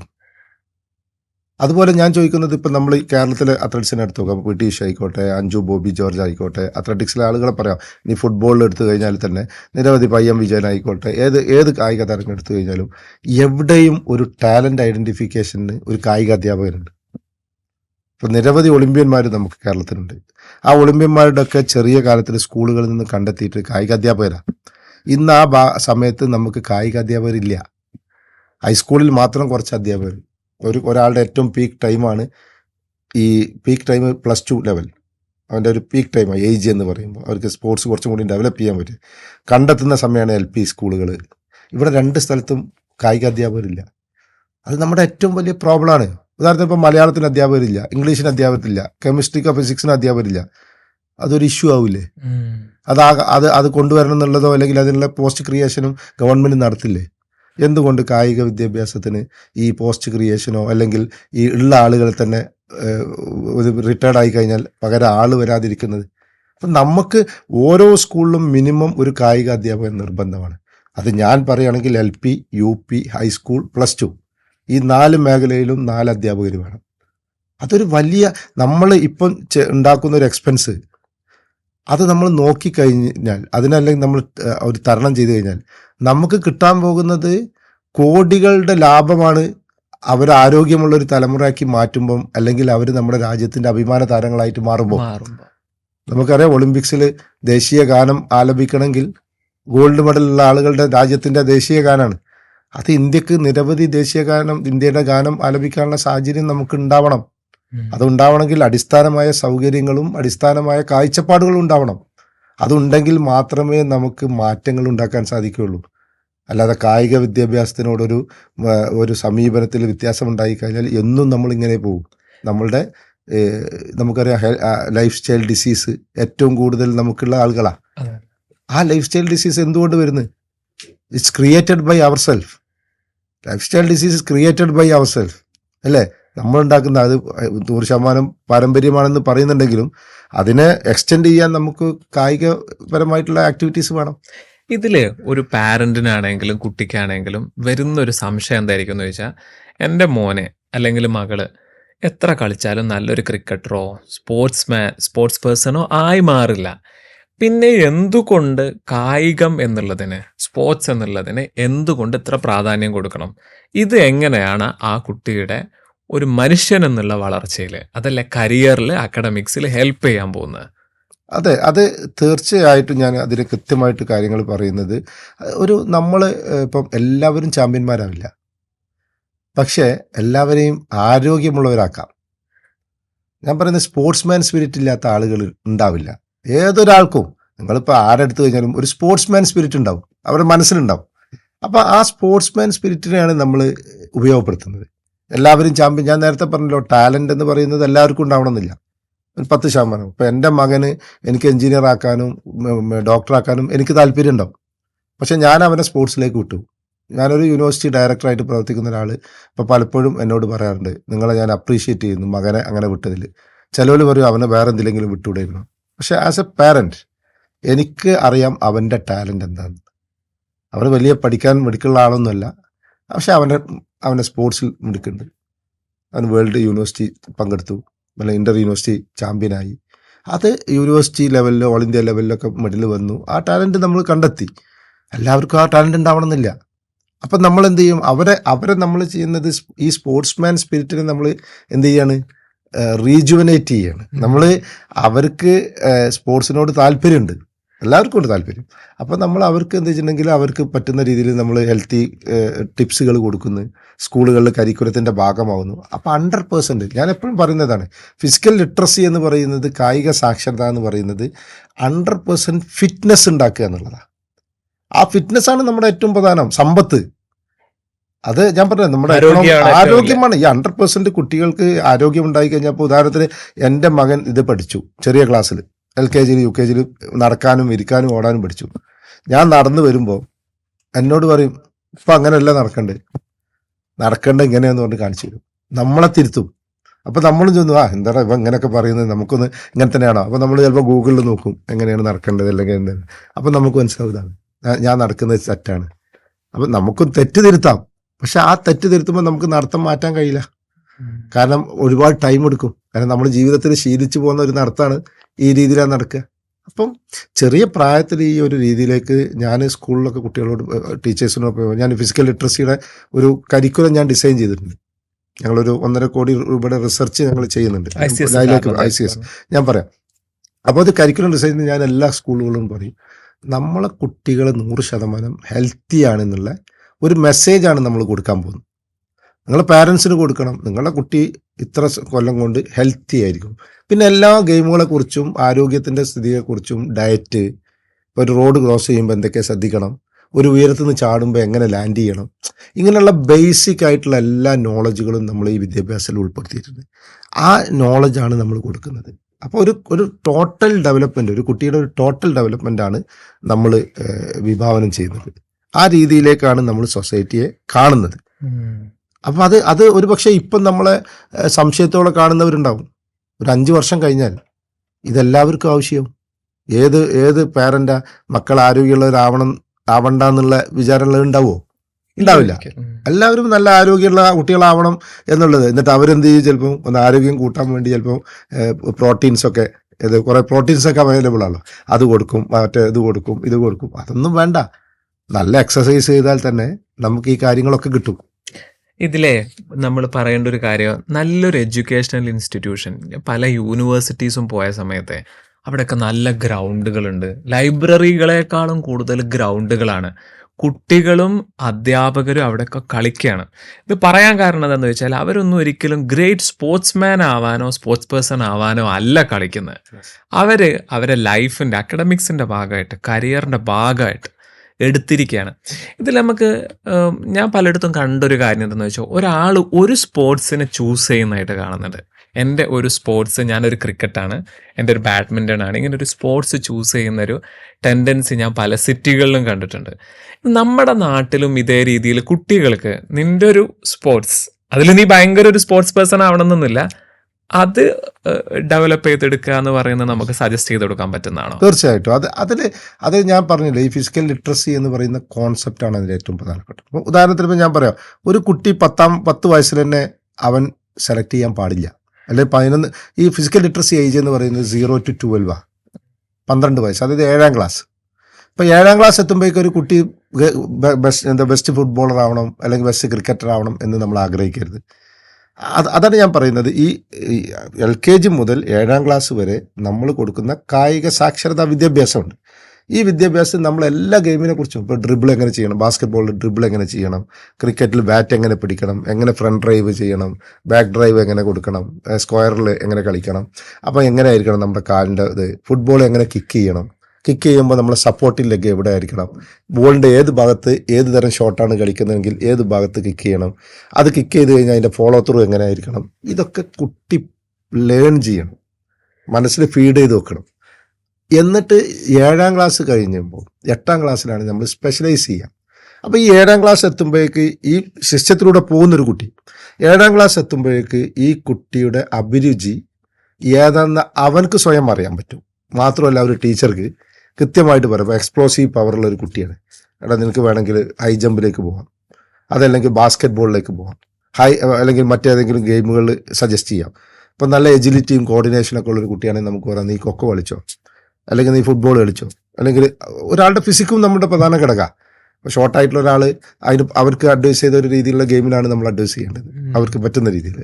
അപ്പോൾ അങ്ങനെ നല്ല ഹൈറ്റുള്ളതാണെങ്കിൽ വോളിബോൾ കളിക്കാം, ബാസ്കറ്റ് ബോൾ കളിക്കാം, ഇങ്ങനെ പല ഗെയിമിലും കളിക്കാം. അപ്പോൾ അവരുടെ ടാലൻറ്റിനെ കൃത്യമായിട്ട് നമുക്ക് മനസ്സിലാക്കാൻ പറ്റും. അപ്പോൾ ഞാൻ നേരത്തെ പറഞ്ഞ ഒരു ടീച്ചറുടെ ഏറ്റവും പ്രധാനപ്പെട്ട ഘടകം എന്ന് പറഞ്ഞാൽ ഐഡൻറ്റിഫിക്കേഷൻ ഓഫ് ടാലൻറ്റ്. ഈ ടാലൻറ്റിനെ നമുക്ക് മൂവ്മെൻറ്റ്സിലൂടെ മനസ്സിലാക്കാം. ഒരു കുട്ടി ഓടുമ്പോൾ വെറുതെ ഓടാൻ പറഞ്ഞു കഴിഞ്ഞാൽ ആ ഓട്ടം കാണുമ്പോൾ അറിയാം ആ കുട്ടിക്ക് എന്തൊക്കെ ക്വാളിറ്റീസ് ഉണ്ട്, അതൊരു അധ്യാപകന് മനസ്സിലാവും. അതുകൊണ്ട് ഞാൻ നേരത്തെ പറഞ്ഞ ഫിസിക്കൽ എഡ്യൂക്കേഷൻ ടീച്ചറാണ്. അവരെ ഒബ്സർവ് ചെയ്യുന്നത് അവൻ്റെ മൂവ്മെൻറ്റ്സുകളാണ്. ആ മൂവ്മെൻറ്റ്സിൽ അവരുടെ ആക്ഷൻസ് ഉണ്ടാവും, അവരുടെ എക്സ്പ്ലോസീവ് പവർ ഉണ്ടാവും, അവരുടെ ഡിസ്റ്റൻസ്, സ്ട്രൈഡ് ലെങ്ത്തിൻ്റെ ഡിസ്റ്റൻസ് ഉണ്ടാവും, ആം ആക്ഷൻസ് ഉണ്ടാവും, അവൻ്റെ ബോഡി സ്ട്രക്ചർ ഉണ്ടാവും, അവനെ ഓടിക്കഴിഞ്ഞാൽ നമുക്ക് അവൻ്റെ പൾസ് റേറ്റിലുള്ള കാൽക്കുലേഷൻ ഉണ്ടാവും. ഇങ്ങനെ പല ഘടകങ്ങൾ കൂടിയിട്ടാണ് ഒരു അത്ലറ്റിനെ നമുക്ക് ഐഡൻറ്റിഫൈ ചെയ്തിട്ട് ഇന്ന ഗെയിമാണ് അവനക്ക് ബെറ്റർ എന്ന്. ഒരു പക്ഷേ നമ്മൾ അഡ്വൈസ് ചെയ്യുന്ന ഗെയിമിലാവണമെന്നില്ല, വേറൊരു ഗെയിമിലേക്കും പോകാം. ഇതിലെ പല ആളുകൾക്കും വരുന്നൊരു സംശയം, നാട്ടിലിപ്പോൾ സ്കൂളിൽ ഏതായാലും ഇതേ രീതിയിലുള്ള സിസ്റ്റങ്ങളൊന്നുമില്ല. അപ്പം സ്കൂളുകൾ, ഇപ്പോൾ ഗവൺമെൻറ് സ്കൂളുകളാണെങ്കിലും ബാക്കി പ്രൈവറ്റ് സ്കൂളുകളാണെങ്കിലും അവിടെ സ്പോർട്സിനുള്ള ഫെസിലിറ്റീസോ നേരത്തെ സാറ് പറഞ്ഞതുപോലെ ടീച്ചേഴ്സോ പ്രോപ്പറായിട്ടില്ല. നമുക്ക് as a parent, as a student നാട്ടിലിരുന്നു കൊണ്ട് എന്താണ് ഈ വിഷയത്തിൽ ചെയ്യാൻ പറ്റുക? അതല്ലെങ്കിൽ നാട്ടിൽ എന്തെങ്കിലും കളക്റ്റീവ്സോ ക്ലബ്ബുകളോ ഇവർക്കൊക്കെ എന്തെങ്കിലും ഇതിലൊരു ഇൻ്റർഫിയറൻസ് നടത്താൻ ഇതിൽ ആ കാര്യത്തിൽ കുട്ടികളിലേക്ക് ഈ കാര്യത്തെ കൊണ്ടുവരുന്നതിൽ പ്രധാനപ്പെട്ട ഘടകം എന്ന് പറയുന്നത് സ്കൂളുകൾ തന്നെയാണ്. പക്ഷെ സൊസൈറ്റിയിലേക്ക് ഒരു അവയർനെസ് കൊണ്ടുവരാൻ തീർച്ചയായിട്ടും പഞ്ചായത്തുകൾക്കും അതുപോലെ തന്നെ വാർഡ് തല സംവിധാനങ്ങൾക്കൊക്കെ സാധിക്കും. ഉദാഹരണത്തിന് ഒരു സൊസൈറ്റിയിലെ ഹെൽത്തിനെ എങ്ങനെ നമ്മൾ അഡ്രസ്സ് ചെയ്യുന്നു എന്ന് ചോദിച്ചാൽ, നമുക്കൊരു മോർണിംഗ് വാക്കേഴ്സ് ക്ലബ്ബോ അങ്ങനെ എന്തെങ്കിലും ക്ലബ്ബുകൾ വെച്ച് ഒരു വാർഡ് തലത്തിൽ ഇപ്പം ഞാൻ സജസ്റ്റ് ചെയ്തിട്ടുള്ളൊരു പ്രോഗ്രാമാണ് ഈ ചിറക് എന്ന് പറയുന്ന ഒരു പ്രോഗ്രാം മലപ്പുറം ജില്ലയിൽ നടക്കുന്നുണ്ട്. പൊളിറ്റിക്കൽ സംവിധാനങ്ങളുണ്ട് അതിൽ, പക്ഷേ എങ്കിലും അതിൽ നമ്മൾ ലക്ഷ്യം വെക്കുന്നത് അങ്ങനെയല്ല. നമ്മളെല്ലാ ആളുകളോടും സംസാരിച്ചതാണ്, എല്ലാ പൊളിറ്റിക്കൽ ആളുകളോടും സംസാരിച്ചു, നിങ്ങൾ ഇങ്ങനൊരു പ്രോഗ്രാം സ്റ്റാർട്ട് ചെയ്യണം. അപ്പോൾ ഒരു പൊളിറ്റിക്കൽ സംവിധാനങ്ങളിൽ ചിറക് എന്ന് പറയുന്ന സംവിധാനങ്ങൾ ചെയ്യുന്നുണ്ട്. അത് നമ്മൾ ആലോചിക്കേണ്ടത് അവിടെ എന്തെങ്കിലും ഒരു ആളുകളുടെ കൂട്ടായ്മ, ഒരു ആരോഗ്യം അതിൻ്റെ കൂടെ. അപ്പം നമ്മൾ നടക്കുമ്പോൾ സംസാരിച്ചും കൊണ്ട് നടക്കുന്നു, സംസാരത്തിൽ നമുക്ക് പല വിഷയങ്ങളും എടുത്തിടുന്നു, ഓടുന്നവർ ഓടുന്നു, സ്വിം ചെയ്യുന്നവർ സ്വിം ചെയ്യുന്നു, സൈക്ലിംഗ് നടത്തുന്നവർ സൈക്ലിംഗ് നടത്തുന്നു, അതിനിടയിൽ ഒരു ആളുടെ ഇഷ്യൂ വരുന്നു, ആ ഇഷ്യൂ നമ്മൾ അഡ്രസ്സ് ചെയ്യുന്നു. ഒരു എഡ്യൂക്കേഷൻ, പാവപ്പെട്ട കുട്ടിയുടെ എഡ്യൂക്കേഷൻ ആവാം, അല്ലെങ്കിൽ ഒരു കല്യാണമാവാം, അല്ലെങ്കിൽ എന്തെങ്കിലും രോഗമാവാം. അപ്പോൾ ഇതിനൊക്കെ നമ്മൾ അഡ്രസ്സ് ചെയ്യാൻ നമുക്ക് ഈ കൂട്ടായ്മയിലൂടെ സാധിക്കുന്നുണ്ട്. അപ്പോൾ അവിടെ സംഭവിക്കുന്നത് എന്താ പറയുക, യൂണിറ്റിയാണ്. Irrespective of politics, irrespective of caste, നമ്മൾ എന്ത് ചെയ്യുന്നു, ഒരു മനുഷ്യൻ എന്നുള്ള രീതിയിലേക്കുള്ള ഒരു കൂട്ടായ്മയിലേക്ക് ഡെവലപ്പ് ചെയ്യണം. ആ കാഴ്ചപ്പാടിനെ സൊസൈറ്റിയിലേക്ക് നമ്മൾ പകരും. ഇങ്ങനെയാണ്. ഇപ്പം നമ്മൾ വേറൊരു കാര്യം, ഇപ്പം നമുക്ക് പഞ്ചായത്തുകളാണ് ഈ LP സ്കൂളുകളുടെ അതോറിറ്റി എന്ന് പറയുന്നത്. അപ്പോൾ ഇത് വളരെ ഈസി ആയിട്ട് പഞ്ചായത്തുകൾക്ക് തീർച്ചയായിട്ടും അവരുടെ ഫണ്ട് ഉപയോഗിച്ചുകൊണ്ട് തന്നെ ഈ കുട്ടികൾക്ക് ഈ വിദ്യാഭ്യാസം കൊടുക്കാവുന്നതാണ്. ദ സെയിം ടൈം തന്നെ നമ്മളിപ്പോൾ പല പഞ്ചായത്ത് മേളകൾ മറ്റൊക്കെ നടത്തുന്നുണ്ട്. ഇതിനൊക്കെ ഒരു സിസ്റ്റമാറ്റിക് ആക്കി നമ്മളൊരു പ്രശ്നമായിട്ട് അങ്ങനെ നടത്തിപ്പോയിട്ട് അതിൽ കുറച്ച് സർട്ടിഫിക്കറ്റ് കൊടുക്കുന്നു, അതിൻ്റെ ഇത് കൊടുക്കുന്നു, അതിൽ നാഷണൽസോ കാര്യങ്ങളോ ഒന്നുമില്ല. അപ്പോൾ ഒരാൾക്ക് പങ്കെടുക്കുക എന്ന് പറഞ്ഞാൽ അവൻ്റെ ഒരു സാറ്റിസ്ഫാക്ഷന് വേണ്ടി പങ്കെടുക്കുന്നു എന്ന് മാത്രം. അതല്ലാതെ നമ്മളൊരു സ്ട്രക്ചേർഡ് ആയിട്ടുള്ളൊരു പ്രോഗ്രാം നമുക്ക് പഞ്ചായത്തുകളിലൊക്കെ കൊണ്ടുവരേണ്ടതുണ്ട്. ഇതുപോലെ ഹെൽത്ത് ക്ലബ്ബുകൾ. ഇപ്പോൾ ഉദാഹരണത്തിന് ഞാൻ പല സ്ഥലങ്ങളിൽ പോകുമ്പോൾ കാണാറുണ്ട് ഈ റോഡുകളുടെ സൈഡുകൾ. ഇപ്പോൾ റോഡിൻ്റെ 2 ഭാഗവും നടപ്പാതകളുണ്ടാവും, അതിൻ്റെ അടിയിലാവും ഡ്രെയിനേജ്. നമ്മൾ ഇവിടെ ഒന്നും കേരളത്തിലൊന്നും അല്ലെങ്കിൽ ഇന്ത്യയിൽ തന്നെ പല സ്ഥലങ്ങളിലും നമുക്കത് അസിസ്റ്റം കാണുന്നില്ല. പക്ഷേ ഇനി അങ്ങോട്ട് നമ്മൾ ഒരു റോഡ് ഉണ്ടാക്കുകയാണെങ്കിൽ നടപ്പാതയോട് കൂടിയുള്ള റോഡായിരിക്കണം. എക്സ്പെൻസീവ് സെയിം, കാരണം ഡ്രെയിനേജ് വേണം. അപ്പോൾ അത് മൂടണമെങ്കിൽ അതൊരു നടപ്പാതയാക്കി മാറ്റണം. അതുപോലെ പഞ്ചായത്ത് തോറും നമുക്ക് ഹെൽത്ത് പാർക്കുകൾ. ഡൽഹിയിലൊക്കെ ഞാൻ വർക്ക് ചെയ്ത സമയത്ത് ഞാൻ കണ്ടിട്ടുണ്ട്, പല പ്രായമുള്ള ആളുകൾ വന്നിട്ട് അവിടെ ഇരുന്ന് റിലാക്സ് ചെയ്യും. ഇപ്പോൾ 90 വയസ്സൊക്കെ ഉള്ള ആളുകൾ ഒരു കൂട്ടായ്മ, അവർ അങ്ങനെ ചിരിക്കും, പല രീതിയിലുള്ള ചിരികൾ. അതാണ് അവർ എക്സസൈസ്, കാരണം അവർക്ക് മറ്റുള്ള എക്സസൈസുകൾ പറ്റുന്നില്ല. അതായത് വളരെ പ്രായമുള്ള ആളുകൾ. അപ്പോൾ ഓരോ സ്റ്റേജിലുള്ള ആളുകൾക്കും അതിനനുസരിച്ചുള്ള അവരുടെ എക്സസൈസുകളോ മറ്റുള്ള കാര്യങ്ങളോ ചെയ്യാൻ പറ്റുന്ന ഒരു സാഹചര്യം നമ്മൾ ഉണ്ടാക്കണം. അപ്പം ഞാൻ യൂണിവേഴ്സിറ്റിയിൽ ആദ്യം വന്ന സമയത്ത് തന്നെ ഞാൻ എൻ്റെ ഓഫീസോ എൻ്റെ മറ്റുള്ള കാര്യങ്ങളോ ശരിയാക്കാനല്ല ഞാൻ നോക്കിയത്. ഞാൻ ആദ്യം നോക്കിയത് നല്ല ഇൻഫ്രാസ്ട്രക്ചർ ഉണ്ടാക്കുക എന്നുള്ളത്. ഞാൻ അത്ലറ്റിക്സ് ചെയ്യുന്ന സമയത്ത് ആദ്യമായിട്ട് സിന്തറ്റിക് ട്രാക്കിൽ ചെയ്യുന്നത് നെഹ്റു സ്റ്റേഡിയത്തിലാണ്, മദ്രാസിൽ. അതാണ് ഞാൻ ആദ്യം സിന്തറ്റിക് ട്രാക്കിൽ, കാരണം പ്രാക്ടീസ് മുഴുവൻ മണ്ണിലാണ്. അപ്പോൾ നമുക്ക് ആ വ്യത്യാസങ്ങളുണ്ട്. അപ്പം നമ്മൾ ആലോചിച്ച് നമുക്കൊരു അധികാരം വരുന്ന സമയത്ത് നമുക്ക് കുട്ടികൾക്ക് ഏറ്റവും ബെസ്റ്റ് കൊടുക്കണം. അപ്പോൾ അതിനാദ്യം നമുക്ക് വേണ്ടൊരു സിന്തറ്റിക് ട്രാക്കാണ്. ഞാൻ ആദ്യത്തെ എൻ്റെ മിഷൻ എന്ന് പറയുന്നത് സിന്തറ്റിക് ട്രാക്കായിരുന്നു. പിന്നീട് അവിടെ സ്വിമ്മിംഗ് പൂള് വന്നു, മറ്റുള്ള ഫെസിലിറ്റീസുകളൊക്കെ വന്നു, ഹോക്കി ടർഫ് വരാൻ പോകുന്നു. അപ്പം നമ്മുടെ കുട്ടികൾ കളിക്കുന്നത് ഏറ്റവും മികച്ചതായിരിക്കും. അതിൻ്റെ റിസൾട്ടാണ് മലപ്പുറം ജില്ല കായിക രംഗത്ത് ഏറ്റവും മികച്ച സ്കൂള്.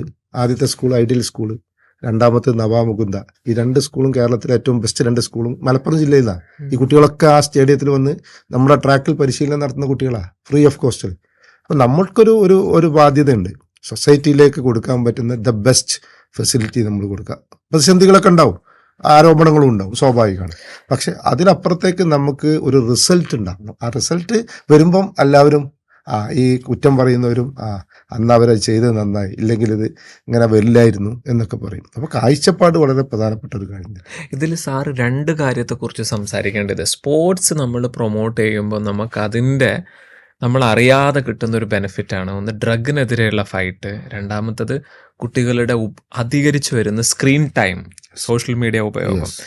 ഇതിൽ ഇപ്പോൾ ഡ്രഗിനെതിരെ കേരളത്തിൽ ഇപ്പം നടന്നുകൊണ്ടിരിക്കുന്ന ഒരു ഫൈറ്റിൻ്റെ ഒരു രസം, നമ്മൾ പോലീസും ബാക്കിയുള്ള ആളുകളും തൂഫാൻ എന്ന് പറഞ്ഞിട്ട് ആളുകളെ പിടിച്ച് പോക്കറ്റൊക്കെ ചെക്ക് ചെയ്ത് നോക്കുന്നതൊക്കെ നമ്മൾ കാണും. That is positive. പക്ഷെ നമ്മൾ ഈ സ്പോർട്സ് പോലെയുള്ള കുട്ടികൾക്ക് എൻഗേജ് ചെയ്ത് കൊടുക്കാനുള്ള പരിപാടികൾ കൂടി ഡ്രഗ് ഇഷ്യൂവിൽ ചെയ്യണം എന്ന് സാർക്ക് തോന്നുന്നുണ്ടോ? വളരെ മോസ്റ്റ് ഇമ്പോർട്ടൻ്റ് ഒരു കാര്യം തന്നെയാണ് നിങ്ങൾ ഈ പറഞ്ഞത്. കാരണം ഞാനത് പല സ്ഥലങ്ങളും പറയുന്ന കാര്യമാണ്. നമ്മൾ ആലോചിക്കേണ്ടത്, നമുക്ക് കുട്ടികളുടെ ഇഷ്ടങ്ങളുണ്ട്, അത് നിഷേധിക്കുമ്പോഴാണ് കുട്ടികളിൽ സ്ട്രെസ്സ് വരുന്നതും കുട്ടികളിൽ ഒരു ഒരു എന്താ പറയുക, ഒരു ദേഷ്യം, ചിലപ്പം റെസ്പെക്റ്റ് ഇല്ലായ്മ, ഇങ്ങനെയൊക്കെ നമ്മൾ കാണുന്നുണ്ട് കുട്ടികളിൽ. ഇപ്പം ഇങ്ങോട്ട് പോകാന്ന് പറഞ്ഞാൽ അങ്ങോട്ട് പോകുന്ന ഒരു സിസ്റ്റം. ഇവർ വന്നു കഴിഞ്ഞാൽ ഉടനെ മൊബൈലിൽ എടുക്കുന്നു, മൊബൈലിൽ കളിക്കുന്നു, അല്ലെങ്കിൽ കുറച്ച് വളർന്നു കഴിഞ്ഞാൽ ഡ്രഗ്സിലേക്ക് അടിമപ്പെടുന്നു. എന്തുകൊണ്ടാണ് ഇങ്ങനെ ചെയ്യുന്നത്? ഇപ്പം ഞാൻ ഇന്ത്യയിലെ തന്നെ ഒരു ഉദാഹരണത്താണ് ഹരിയാന സ്റ്റേറ്റ് ഇതുപോലെ കുറച്ച് ഇതുപോലെയുള്ള ഡ്രഗ്സിൻ്റെ ഒക്കെ ഒരു കേന്ദ്രമായിരുന്ന ഒരു സമയം. അപ്പോൾ ഹരിയാനയാണ് ഇന്ത്യയിലെ ഏറ്റവും മികച്ച സ്പോർട്സ് ഡെവലപ്പ് ചെയ്തൊരു സ്റ്റേറ്റ്. എങ്ങനെ അവർ മാറ്റി എന്നുണ്ടെങ്കിൽ അവരവിടെ സ്റ്റേഡിയങ്ങൾ പണിതു.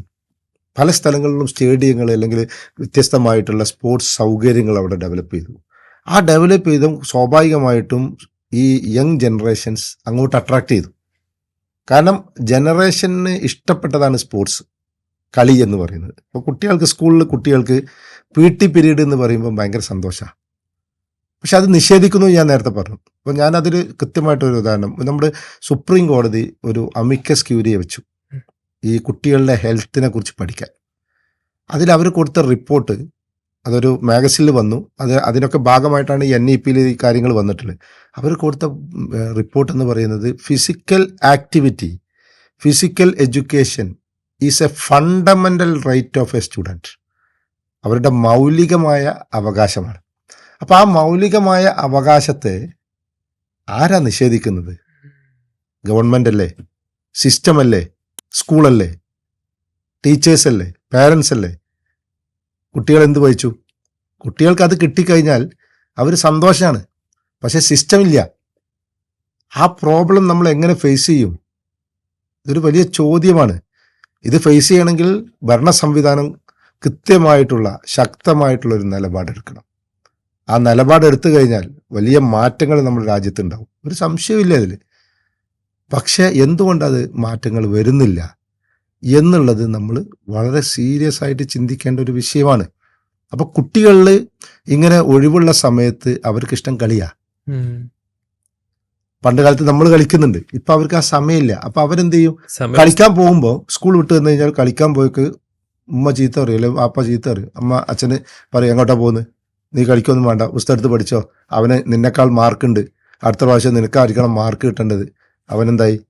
അവരുടെ കമ്പൽഷനിൽ നിന്നിട്ട് കൊണ്ട് അവൻ വീണ്ടും ഉള്ളിലേക്ക് പോവുക.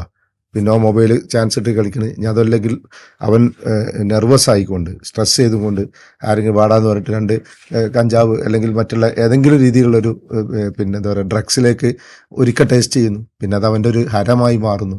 അപ്പോൾ എന്തുകൊണ്ടാണ്? എൻഗേജ്ഡ് അല്ലാത്തതുകൊണ്ടാണ്. സോ എൻഗേജ് എന്നുള്ളൊരു വാക്ക് ഞാനിവിടെ സ്ട്രെസ് ചെയ്യുന്ന പറയുന്നത് എൻഗേജ്ഡ്. കുട്ടികളെ എൻഗേജ്ഡ് ചെയ്യിക്കുക എന്നുള്ളതാണ് ഏറ്റവും പ്രധാനപ്പെട്ട കാര്യം. ആ എൻഗേജ്ഡ് ചെയ്യിക്കുന്നത് കുട്ടികൾക്ക് ഇഷ്ടമുള്ളതാവണം. ഇഷ്ടമില്ലാത്തൊരു കാര്യം എൻഗേജ് ചെയ്യിച്ചിട്ട് കാര്യമില്ല.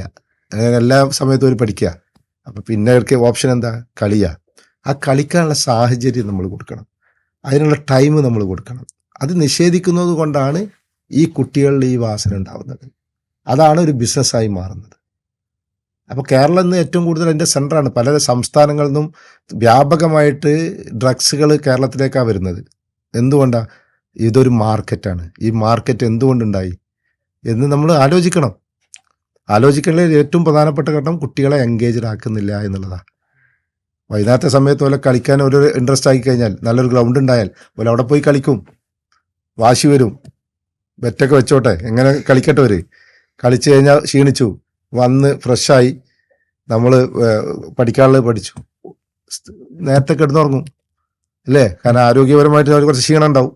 നേരത്തെ കിടന്നുറങ്ങും, രാവിലെ എണീക്കുന്നു, അവർ ആക്ടിവിറ്റീസ് തരുന്നു, വീട്ടിൽ പോകുന്നു, മീൻസ് സ്കൂളിൽ പോകുന്നു. വൈകുന്നേരം വന്നാൽ എനിക്ക് കളിക്കാമല്ലോ, 1 മണിക്കൂർ കളിക്കാം, അതിനുള്ള സ്പേസ് ഉണ്ട് അവിടെ, അല്ലെങ്കിൽ സ്കൂളിൽ നിന്നുണ്ട് സ്പേസ്, അല്ലെങ്കിൽ 2 അവർ കഴിഞ്ഞാൽ എനിക്ക് കളിക്കാം. അങ്ങനെ ഉള്ള ഒരു സിസ്റ്റം നമുക്ക് വേണം. ഇതില് പറഞ്ഞൊരു കാര്യം, ഡൽഹിയിൽ നേരത്തെ പറഞ്ഞല്ലോ, ഡൽഹിയിൽ നമ്മൾ എവിടെ പോവുകയാണെങ്കിലും നമുക്ക് കളിക്കാനുള്ള ഒരു സ്ഥലം കിട്ടും, കറങ്ങാനുള്ള പാർക്കുകളും കിട്ടും. എന്ത് ഫ്രീ ആയിട്ട് ഗവൺമെന്റിന്റെ അടുത്ത് നിന്ന് കിട്ടും. നമ്മുടെ നാട്ടില് ഇപ്പൊ കോഴിക്കോട് സിറ്റിയിൽ ഞാൻ സാറോട് ചോദിക്കുന്നത്, നമുക്കിപ്പോൾ ഒരു ക്രിക്കറ്റ് കളിക്കാന്ന് പറഞ്ഞാൽ കളിക്കാനൊരു സ്ഥലമുണ്ടോ? നമുക്ക് കറങ്ങാൻ പോകാൻ 3-4 സ്ഥലമുണ്ട്. ബീച്ചാണെങ്കിൽ ഫുള്ളാണ്. പാർക്കൊക്കെ ഇപ്പോൾ പെയ്ഡാണ്. കുട്ടികൾക്ക് എന്തെങ്കിലും കളിക്കണം എന്നുണ്ടെങ്കിൽ എന്തെങ്കിലും പേയ്മെന്റ് കൊടുക്കണം. നമ്മുടെ വില്ലേജ് നാട്ടുപ്രദേശമായിരുന്നെങ്കിൽ നമ്മളൊക്കെ സമയത്ത് നമ്മൾ കളിച്ചിരുന്ന കണ്ടങ്ങൾ ഉണ്ടായിരുന്നു. അപ്പൊ കണ്ടങ്ങളൊക്കെ വീടുണ്ടാക്കി പോവുകയും ചെയ്ത്. അതെ. അപ്പൊ ഈ സാഹചര്യം എങ്ങനെയായിരിക്കും ഈ കുട്ടികളെ ബാധിക്കാൻ പോകുന്നത്? നമ്മൾ എന്നിട്ടാണ് കുട്ടികൾ നേരിടുന്ന സ്ക്രീൻ ടൈം കൂടുതലാണ്, ഡ്രഗ് ഉപയോഗിക്കുന്നുണ്ട് എന്ന് പറയുന്നേരം ഈ സാഹചര്യം നമ്മൾ തിരുത്തണ്ടേ ശരിക്കും പറയുകയാണെങ്കിൽ? ഈ സാഹചര്യത്തെ നമ്മൾ ഉണ്ടാക്കി തീർത്തതാ, ക്രിയേറ്റ് ചെയ്തതാ. ഇപ്പം ഞാൻ പറയാം, സ്കൂളുകളിൽ നമുക്ക് ബിൽഡിങ്ങുകൾ ഉണ്ടാക്കുന്നുണ്ട്. സ്കൂളിലെ ഗ്രൗണ്ടുകളാണ് പലപ്പോഴും ബിൽഡിംഗ് ഉണ്ടാക്കാൻ ഉപയോഗിക്കുന്നത്. ഇപ്പം മാനേജ്മെൻറ്റ് സ്കൂളുകളിലൊക്കെ പോയി കഴിഞ്ഞാൽ അവർക്ക് ബിൽഡിംഗ് വേണം, അവർക്ക് അത് കുട്ടികൾ കളിക്കാനുള്ള സ്ഥലമാണെന്നൊന്നും അവർക്ക് പ്രശ്നമില്ല, അവരതുണ്ടാക്കും. നമ്മൾ പലതവണ നമ്മൾ ഗവൺമെൻറ് ശ്രദ്ധയപ്പെടുത്തിയിട്ടുണ്ട്. ഒരു സ്കൂളിൽ കൃത്യമായ കളിസ്ഥലങ്ങളില്ലെങ്കിൽ അവർക്ക് ആ സ്കൂൾ അനുവദിക്കരുത്, ഇല്ലെങ്കിൽ അഫിലിയേഷൻ നീട്ടിക്കൊടുക്കരുത്. ഗ്രൗണ്ട് മസ്റ്റാണ്. അതുപോലെ 1-2 ഗെയിമുകൾ, എല്ലാ ഗെയിമും ഒരു സ്കൂളിൽ വേണമെന്ന് ഞാൻ പറയുന്നില്ല. ഉദാഹരണത്തിന് ഒരു കൊക്കോ എന്ന് പറയുന്നത് ഇപ്പോൾ 2 ഗെയിമുകൾ, ഞാനത് ഒന്ന് സൂചിപ്പിക്കാം. 2 ഗെയിമുകളാണ് റിസർച്ച് പഠനങ്ങൾ നിർബന്ധമായും ചെറിയ കുട്ടികൾ കളിക്കണം എന്ന് പറയുന്ന ഗെയിം. 2 ഗെയിമുകളാണ്. ആ ഗെയിം എന്ന് പറയുന്നത് നമ്പർ 1 എന്ന് പറയുന്നത് ടേബിൾ ടെന്നീസാണ്. എന്തുകൊണ്ടാണ് ടേബിൾ ടെന്നീസ് കുട്ടികൾ കളിക്കണം എന്ന് പറയാൻ കാരണം? ആ ടേബിൾ ടെന്നീസ് എന്ന് പറയുന്ന കളിയിൽ നമ്മുടെ ന്യൂറോ മസ്കുലർ ഡെവലപ്മെൻറ്റ് ഏറ്റവും ഫാസ്റ്റായിട്ട് ഡെവലപ്പ് ചെയ്യുന്നുണ്ട്. കാരണം ചെറിയ സ്ഥലം, 2 പ്ലേയേഴ്സ് അപ്പുറത്തും ഇപ്പുറത്തുനിന്ന് കളിക്കുമ്പോൾ fraction of seconds they have to decide whether the ball has to place or whether the ball has to smash. So the decision making is so fast. So automatically decision making ഇങ്ങനെ നമ്മൾ ചിന്തിക്കുന്നു, അത് ആക്ഷനിലൂടെ വരുന്നു, അത് implement ചെയ്യുന്നു. So the circulation, ആ neuro muscular coordination ഹൈയാ. അപ്പം അതുകൊണ്ടാണ് ടേബിൾ ടെന്നീസ് മോസ്റ്റ് ഇമ്പോർട്ടൻ്റ് എന്ന് പറയുന്നത്. എക്സ്പെൻസ് ഉണ്ടോ? സ്പേസ് എത്ര വേണം? എല്ലാ സ്കൂളുകളിലും ഓരോ table tennis, 1-2 table tennis board കൊണ്ടാൻ ഇത്ര ബുദ്ധിമുട്ടുണ്ടോ? പക്ഷെ ഇതിനെക്കുറിച്ചുള്ളൊരു അവയർനെസ് ഇല്ല സൊസൈറ്റിക്ക്. അതുപോലെ കൊക്കോ എന്ന് പറയുന്ന 2 പോസ്റ്റ് കണ്ടിട്ടുണ്ടാവും. കൊക്കോ എന്ന് പറയുന്നത് നമ്മുടെ ജനറൽ ഫിറ്റ്നസ്സിൽ കോമ്പണൻസ് ഓഫ് ഫിസിക്കൽ ഫിറ്റ്നസ് എന്ന് പറയും. സ്ട്രെങ്ത്, എൻഡ്യൂറൻസ്, കോർഡിനേഷൻ, എജിലിറ്റി, ഈ പറയുന്ന സ്പീഡ്, ഈ ഘടകങ്ങളെ ഡെവലപ്പ് ചെയ്യുന്ന ഏറ്റവും ഇമ്പോർട്ടൻ്റ് ആയിട്ടുള്ള ഗെയിമാണ് കൊക്കോ. ഈ കൊക്കോ എത്ര സ്കൂളുകളിലുണ്ട്? ഇതൊക്കെ ചെറിയ സ്പേസ് മതി. അപ്പോൾ അറ്റ്ലീസ്റ്റ് നമുക്കൊരു ഫുട്ബോൾ മൈതാനം വേണമെന്ന് നമ്മൾ ആഗ്രഹിക്കണ്ട, ഒരു 400 ട്രാക്ക് വേണമെന്ന് ആഗ്രഹിക്കണ്ട. അറ്റ്ലീസ്റ്റ് ഒരു കൊക്കോ കോർട്ട്. ടേബിൾ ടെന്നീസ് നമുക്ക് ഇൻഡോറിൽ കളിക്കാം, ഒരു ഹോള് മതി, വെറുതെ അവിടെ കൊണ്ടുപോയിട്ട് കുട്ടികൾ വന്ന് കളിക്കട്ടെ. ഈ ഒരു സിസ്റ്റം പോലും നമുക്ക് കൃത്യമായിട്ട് നിർവചിക്കാൻ സാധിക്കുന്നില്ല എന്ന് പറഞ്ഞാൽ ഇത് ആരുടെ ഫെയിലിയറാണ്? വേണ്ട, ഞാൻ പറയുന്നത് ശരിയാണെന്ന് വെക്കണ്ട. ഇതൊരു റിസർച്ച് വിങ് ചെയ്യട്ടെ, ഇതിനെക്കുറിച്ച് റിസർച്ച് ചെയ്യട്ടെ. ആ റിസർച്ച് ചെയ്യുന്ന ഒരാളാണ് ഞാൻ. അതുകൊണ്ടാണ് ഞാൻ ഈ കാര്യങ്ങൾ പറയുന്നത്. കുറേ വർഷങ്ങളായിട്ട് ഇത് റിസർച്ച് ചെയ്യുന്നുണ്ട്. പ്രത്യേകിച്ച് ഫിസിക്കൽ ലിറ്ററസി കോൺസെപ്റ്റിൽ നമ്മൾ 5 വർഷമായിട്ട് ഇതിൻ്റെ റിസർച്ച് നടന്നുകൊണ്ടിരിക്കുന്നത്. അപ്പോൾ ആ ഒരു ആധികാരികത ഇല്ലെങ്കിൽ പോലും കിട്ടിയ നോളജ് അനുസരിച്ച് ഞാൻ സൊസൈറ്റിയിൽ ഷെയർ ചെയ്യാണ്. ആ ഷെയർ ചെയ്യുന്നത് എത്ര പേര് ആക്സെപ്റ്റ് ചെയ്യും? അപ്പോൾ പല MLA-മാരും പല പഞ്ചായത്തുകളും എന്നോട് പറഞ്ഞ്, ജില്ലാ പഞ്ചായത്തിൽ ഞാൻ കൊടുത്തു, നമുക്ക് എല്ലാ സ്കൂളുകളിലും ഫിസിക്കൽ ലിറ്ററസി കോൺസെപ്റ്റ് വേണം. ഭയങ്കര ആക്സെപ്റ്റൻസാണ്. പക്ഷെ ഹൗ ടു ഇംപ്ലിമെൻറ്റ്? ഒരിക്കൽ കൊടുത്തപ്പോൾ ഇപ്പോൾ ഞാൻ എൻ്റെ ചേലേമ്പ്ര പഞ്ചായത്തിൽ, യൂണിവേഴ്സിറ്റിയുടെ ചേലേമ്പ്ര പഞ്ചായത്തിൽ ഞാൻ ഫിസിക്കൽ ലിറ്ററസിയുടെ 1 വർഷം കരിക്കുലം ഞാൻ കൊടുത്തു. പഞ്ചായത്ത് അത് സ്പോൺസർ ചെയ്തു. നെക്സ്റ്റ് ആ ഇയർ കഴിഞ്ഞപ്പം പിന്നെ എന്നെ അവിടുത്തെ ഒരു മെമ്പർ വിളിച്ചിട്ട് പറയാം, സാറേ അത് ഓഡിറ്റ് ഒബ്ജക്ഷൻ വന്നു. എന്താ വന്ന്? ഓഡിറ്റ് ഒബ്ജക്ഷൻ വന്നു. കുട്ടികൾക്ക് ഈ ഫിസിക്കൽ ലിറ്ററസി കോൺസെപ്റ്റ് കൊടുക്കുന്നതിന് ഗവൺമെൻറ്റിൻ്റെ ഓഡിറ്റ് ഒബ്ജക്ഷൻ വന്നു. പിന്നെ എങ്ങനെ നമുക്ക് ഈ സിസ്റ്റം മുന്നോട്ട് കൊണ്ടുപോകാൻ പറ്റും?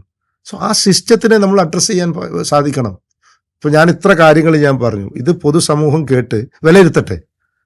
ഇതിൽ സത്യമുണ്ടോ, അല്ലെങ്കിൽ കേൾക്കുന്നവർക്കൊരു റിയാലിറ്റി ഫീൽ ചെയ്യും.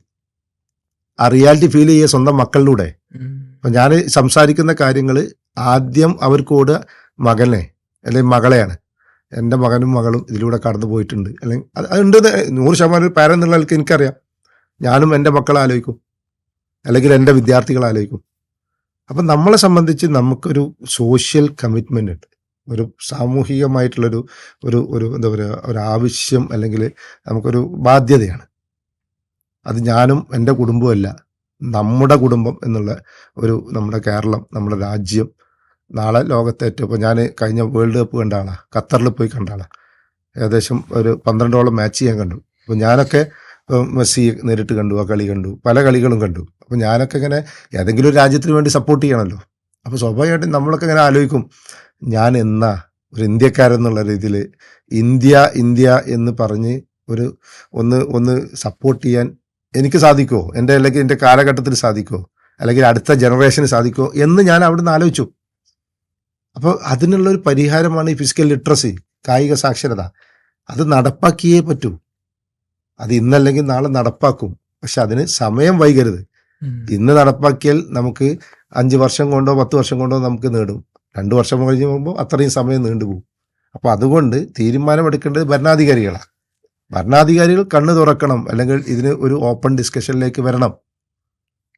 അപ്പൊ നമ്മൾ ഡ്രഗിനെതിരെ ഫൈറ്റ് ചെയ്യുമ്പോൾ നമ്മൾ ആദ്യം ചർച്ച ചെയ്യേണ്ട ഒരു പ്രധാനപ്പെട്ട ഞാൻ കഴിഞ്ഞ ഒരു മീറ്റിംഗിൽ അന്ന് ഇടതുപക്ഷ ഗവൺമെന്റിന്റെ സമയത്ത് മുഖ്യമന്ത്രിയുടെ ഒരു മീറ്റിംഗിൽ പങ്കെടുത്തിട്ട് ഞാൻ കൊടുത്തൊരു പ്രപ്പോസൽ ഉണ്ട്. ഞാൻ കൊടുത്ത പ്രപ്പോസൽ ഇതാ: സ്കൂളുകളിൽ കായിക സാക്ഷരത കൊണ്ടുവരണം. അതിന് റീസൺ ഞാൻ പറഞ്ഞിട്ടുള്ളത് കുട്ടികളെ എൻഗേജ്ഡ് ആവും. അതിന് പകരം അന്ന് സുംബ എന്നൊക്കെ പറഞ്ഞിട്ടൊരു വിവാദമൊക്കെ കൊടുത്തു. സിംബ ഡാൻസ് അല്ലെങ്കിൽ മറ്റൊരു ഉപദേശ കാര്യങ്ങളൊക്കെ കൊടുക്കലുണ്ടായിരുന്നല്ലോ. തീർച്ചയായും നമ്മളെ സംബന്ധിച്ച് കേരളത്തിൽ അല്ലെങ്കിൽ നമ്മുടെ രാജ്യത്തിലെ കായിക രംഗം ഡെവലപ്പ് ചെയ്യണം എന്നുള്ള ഉദ്ദേശമാണ്. ഇപ്പോൾ കഴിഞ്ഞ ഗവൺമെൻറ് സംവിധാനം, അതിന് മുമ്പുള്ള ഗവൺമെൻറ് സംവിധാനത്തിലൊക്കെ നമുക്ക് ചെയ്യാൻ പറ്റുന്ന രീതിയിലുള്ള ഉപദേശങ്ങളൊക്കെ അന്നും ഇന്നും കൊടുത്തിട്ടുണ്ട്, എന്നും കൊടുക്കാൻ തയ്യാറുമാണ്. പുതിയൊരു സംവിധാനത്തിൽ പുതിയ സ്പോർട്സ് മിനിസ്റ്റർ വന്നു, ചെറുപ്പക്കാരനാണ്. കുറേ പ്രതീക്ഷകൾ നമുക്കൊക്കെ ഉണ്ട്. അപ്പം പേഴ്സണലായിട്ട് എനിക്ക് വലിയ ബന്ധമില്ലെങ്കിൽ പോലും ഞാൻ ബന്ധമുള്ള ആളുകളോട് ഞാൻ പറഞ്ഞത്, എന്ത് ഹെൽപ്പ് വേണമെങ്കിലും, കേരളത്തിൻ്റെ കായിക രംഗത്ത് ഡെവലപ്മെൻറ്റ് വേണ്ട എന്ത് ഹെൽപ്പ് വേണമെങ്കിലും എനിക്ക് ചെയ്യാൻ സാധിക്കും. കായിക രംഗത്ത് എന്നല്ല, വിദ്യാഭ്യാസ രംഗത്ത് പോലും നമുക്ക് ചെയ്യാൻ പറ്റുന്ന ഒരു ഹെൽപ്പ് നമുക്ക് ചെയ്യാൻ സാധിക്കും. ഇതിലെ ഒരു ഗവൺമെന്റ് എന്തെങ്കിലും ആയിക്കോട്ടെ, നാട്ടുകാരെങ്ങനെങ്കിലും ചിന്തിച്ചോട്ടെ, എന്നാലും ഒരു വീടിനകത്ത് തന്നെ നമുക്ക് ഇതിനുള്ള ഒരു അറ്റ്മോസ്ഫിയർ ക്രിയേറ്റ് ചെയ്യാൻ പറ്റും. കുട്ടികൾക്കൊന്ന് കായികക്ഷമത ഉണ്ടാക്കിയെടുക്കാനുള്ള നമ്മൾ നേരത്തെ പറഞ്ഞ കുറച്ച് കാര്യങ്ങൾ. ഇപ്പം നമ്മളിപ്പോൾ വീടുകളൊക്കെ ഇപ്പോൾ ആൾക്കാർ ഡിസൈൻ ചെയ്യുന്നവരെ അതിൽ പൂള് വരെ ആൾക്കാർ നോക്കുന്നുണ്ട്. എന്റർടൈൻമെന്റിനുള്ള പല സ്പേസുകളുണ്ട്. ഇവിടെ എങ്ങനെ നമുക്കൊരു സ്പോർട്സ് എൻവിറോൺമെന്റ് ഒരു വീടിനകത്ത് എങ്ങനെ ക്രിയേറ്റ് ചെയ്യാൻ പറ്റുക? അല്ല, അത് ഞാൻ പറഞ്ഞു, അതിൽ ഒരുപാട് ഘടകങ്ങളുണ്ട്. അത് അങ്ങനെ വരണം എന്നാഗ്രഹിക്കുന്ന ഒരാളാണ് ഞാൻ. പക്ഷേ എനിക്ക് പോലും എൻ്റെ സാമ്പത്തിക സ്ഥിതിക്കനുസരിച്ചല്ലേ എനിക്ക് എൻ്റെ വീട് വെക്കാൻ പറ്റുള്ളൂ. ആ വീട് വെച്ച് കഴിഞ്ഞാൽ പിന്നെ ഞാൻ ഒരു ജിമ്മും അല്ലെങ്കിൽ ഒരു ബേസിക് ആയിട്ടുള്ള ഒരു സ്പോർട്സ് എക്യുപ്മെൻസുകൾ വാങ്ങാനൊക്കെ, അതൊക്കെ ഒരു ഫിനാൻഷ്യൽ ഒരു പ്രോബ്ലം വരുന്ന സാധനങ്ങളാണ്. അപ്പോൾ അതിന് പകരം എന്ത് ചെയ്യണം നമ്മൾ? ഇപ്പോൾ പഞ്ചായത്തുകൾ അല്ലെങ്കിൽ മറ്റുള്ള സംവിധാനങ്ങളിൽ ഓരോ വാർഡിലും ഒരു മിനി ജിം ഇപ്പോൾ പല സ്ഥലത്തും ഉണ്ട്, പല പബ്ലിക്കിലും ഉണ്ട്. പക്ഷെ അതൊക്കെ നമുക്കിപ്പോൾ ഈ മാത്തോട്ടത്തിലുള്ള ഒരാൾ ബീച്ചിൽ പോയി ചെയ്യണം, അല്ലെങ്കിൽ കുറച്ച് ദൂരമുള്ള ഒരാൾ ബീച്ചിൽ ചെയ്യണം, അങ്ങനെ എന്താ പറയുക, പ്രാക്ടിക്കലായിട്ട് നടക്കാത്ത കാര്യമാണ്. അപ്പോൾ അതാത് പഞ്ചായത്തുകളിൽ നമുക്കൊരു മിനി ജിമ്മുകൾ, അതൊരു പോളിസിയുടെ ഭാഗമായിട്ട് നമുക്ക് കൊണ്ടുവരാം. ഇപ്പോൾ കേരളത്തിൽ ഞാൻ മനസ്സിലാക്കുന്നത്, കേരളത്തിൽ കുറേ ഇൻഫ്രാസ്ട്രക്ചറുകളൊക്കെ വന്നിട്ടുണ്ട്. ഈ ഇൻഫ്രാസ്ട്രക്ചറിൽ ഇപ്പോൾ ഞാൻ ഉദാഹരണത്തിന് ഇപ്പോൾ അത്ലറ്റിക്സ് 400 ട്രാക്കാണുള്ള ഏറ്റവും പ്രധാനപ്പെട്ട സാധനം. ഫുട്ബോൾ ഗ്രൗണ്ട്, അത്ലറ്റിക്സിൻ്റെ ട്രാക്ക്. കേരളത്തിൽ വന്നിട്ടുള്ള ഇപ്പോൾ ഏകദേശം ഒരു 12-14 ട്രാക്ക് ഉണ്ടാവും സിന്തറ്റിക്. എത്ര ട്രാക്കുകൾ ഒരു നാഷണൽ ഇൻ്റർനാഷണൽ മത്സരം നടത്താനുള്ള സ്റ്റാൻഡേർഡ് ഉണ്ട്? പരിശോധിക്കണം. 2-3 ട്രാക്ക് മാത്രം. എത്ര നമ്മളതിൽ സ്പെൻഡ് ചെയ്ത്? 7 കോടി 8 കോടി സ്പെൻഡ് ചെയ്തിട്ട് കേരളത്തിൽ 3-4 ട്രാക്ക് മാത്രമേ ഒരു ദേശീയ അന്തർദേശീയ മത്സരം നടത്താനുള്ള സ്റ്റാൻഡേർഡ് ഉള്ളൂ. നമ്മൾ ഒരുപാട് പൈസ ഇൻവെസ്റ്റ് ചെയ്തു. രണ്ടാമത്തെ കാര്യം, നമ്മൾ എവിടെയാണോ വേണ്ടത് അവിടെയാണ് നമ്മൾ കൊടുക്കേണ്ടത്. ഇപ്പോൾ പലപ്പോഴും സംഭവിക്കുന്നത്, ഞാൻ അതിനെ കുറ്റം പറയില്ല, പലപ്പോഴും സംഭവിക്കുന്നത് ഇപ്പോൾ ഒരു MLAക്കുള്ള താല്പര്യം ഉണ്ടാവും, ഒരു മന്ത്രിക്കുള്ള താല്പര്യം ഉണ്ടാവും, അവരെ മണ്ഡലത്തിൽ ഇത് വേണം, സ്വാഭാവികമാണ്. ഇപ്പം നമ്മൾ പറയുന്നതിൽ കുറ്റമൊന്നുമില്ല. പക്ഷേ അതിന് പകരം നമ്മൾ വേണ്ടത് എന്താ? ഒരു കമ്മിറ്റി പഠിച്ച് കേരളത്തിൽ എവിടെയാണ് ഫുട്ബോൾ സ്റ്റേഡിയങ്ങൾ വേണ്ടത്?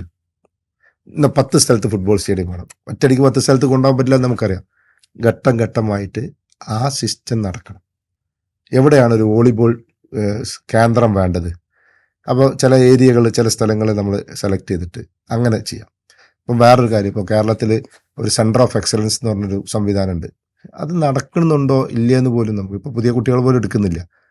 ഒരു സ്പോർട്സ് ഹോസ്റ്റൽ സിസ്റ്റം ഉണ്ട്. കുട്ടികൾക്ക് പൈസ മര്യാദക്ക് കൊടുക്കുന്നില്ല, കിട്ടുന്നില്ല.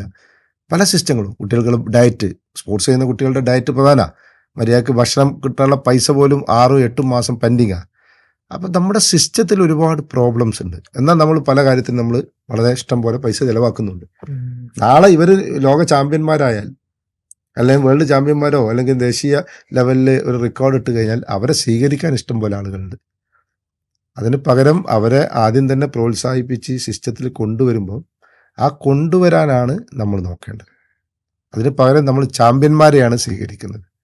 അപ്പോൾ ആ സിസ്റ്റത്തിലേക്ക് മാറ്റം ഉണ്ടാവണം.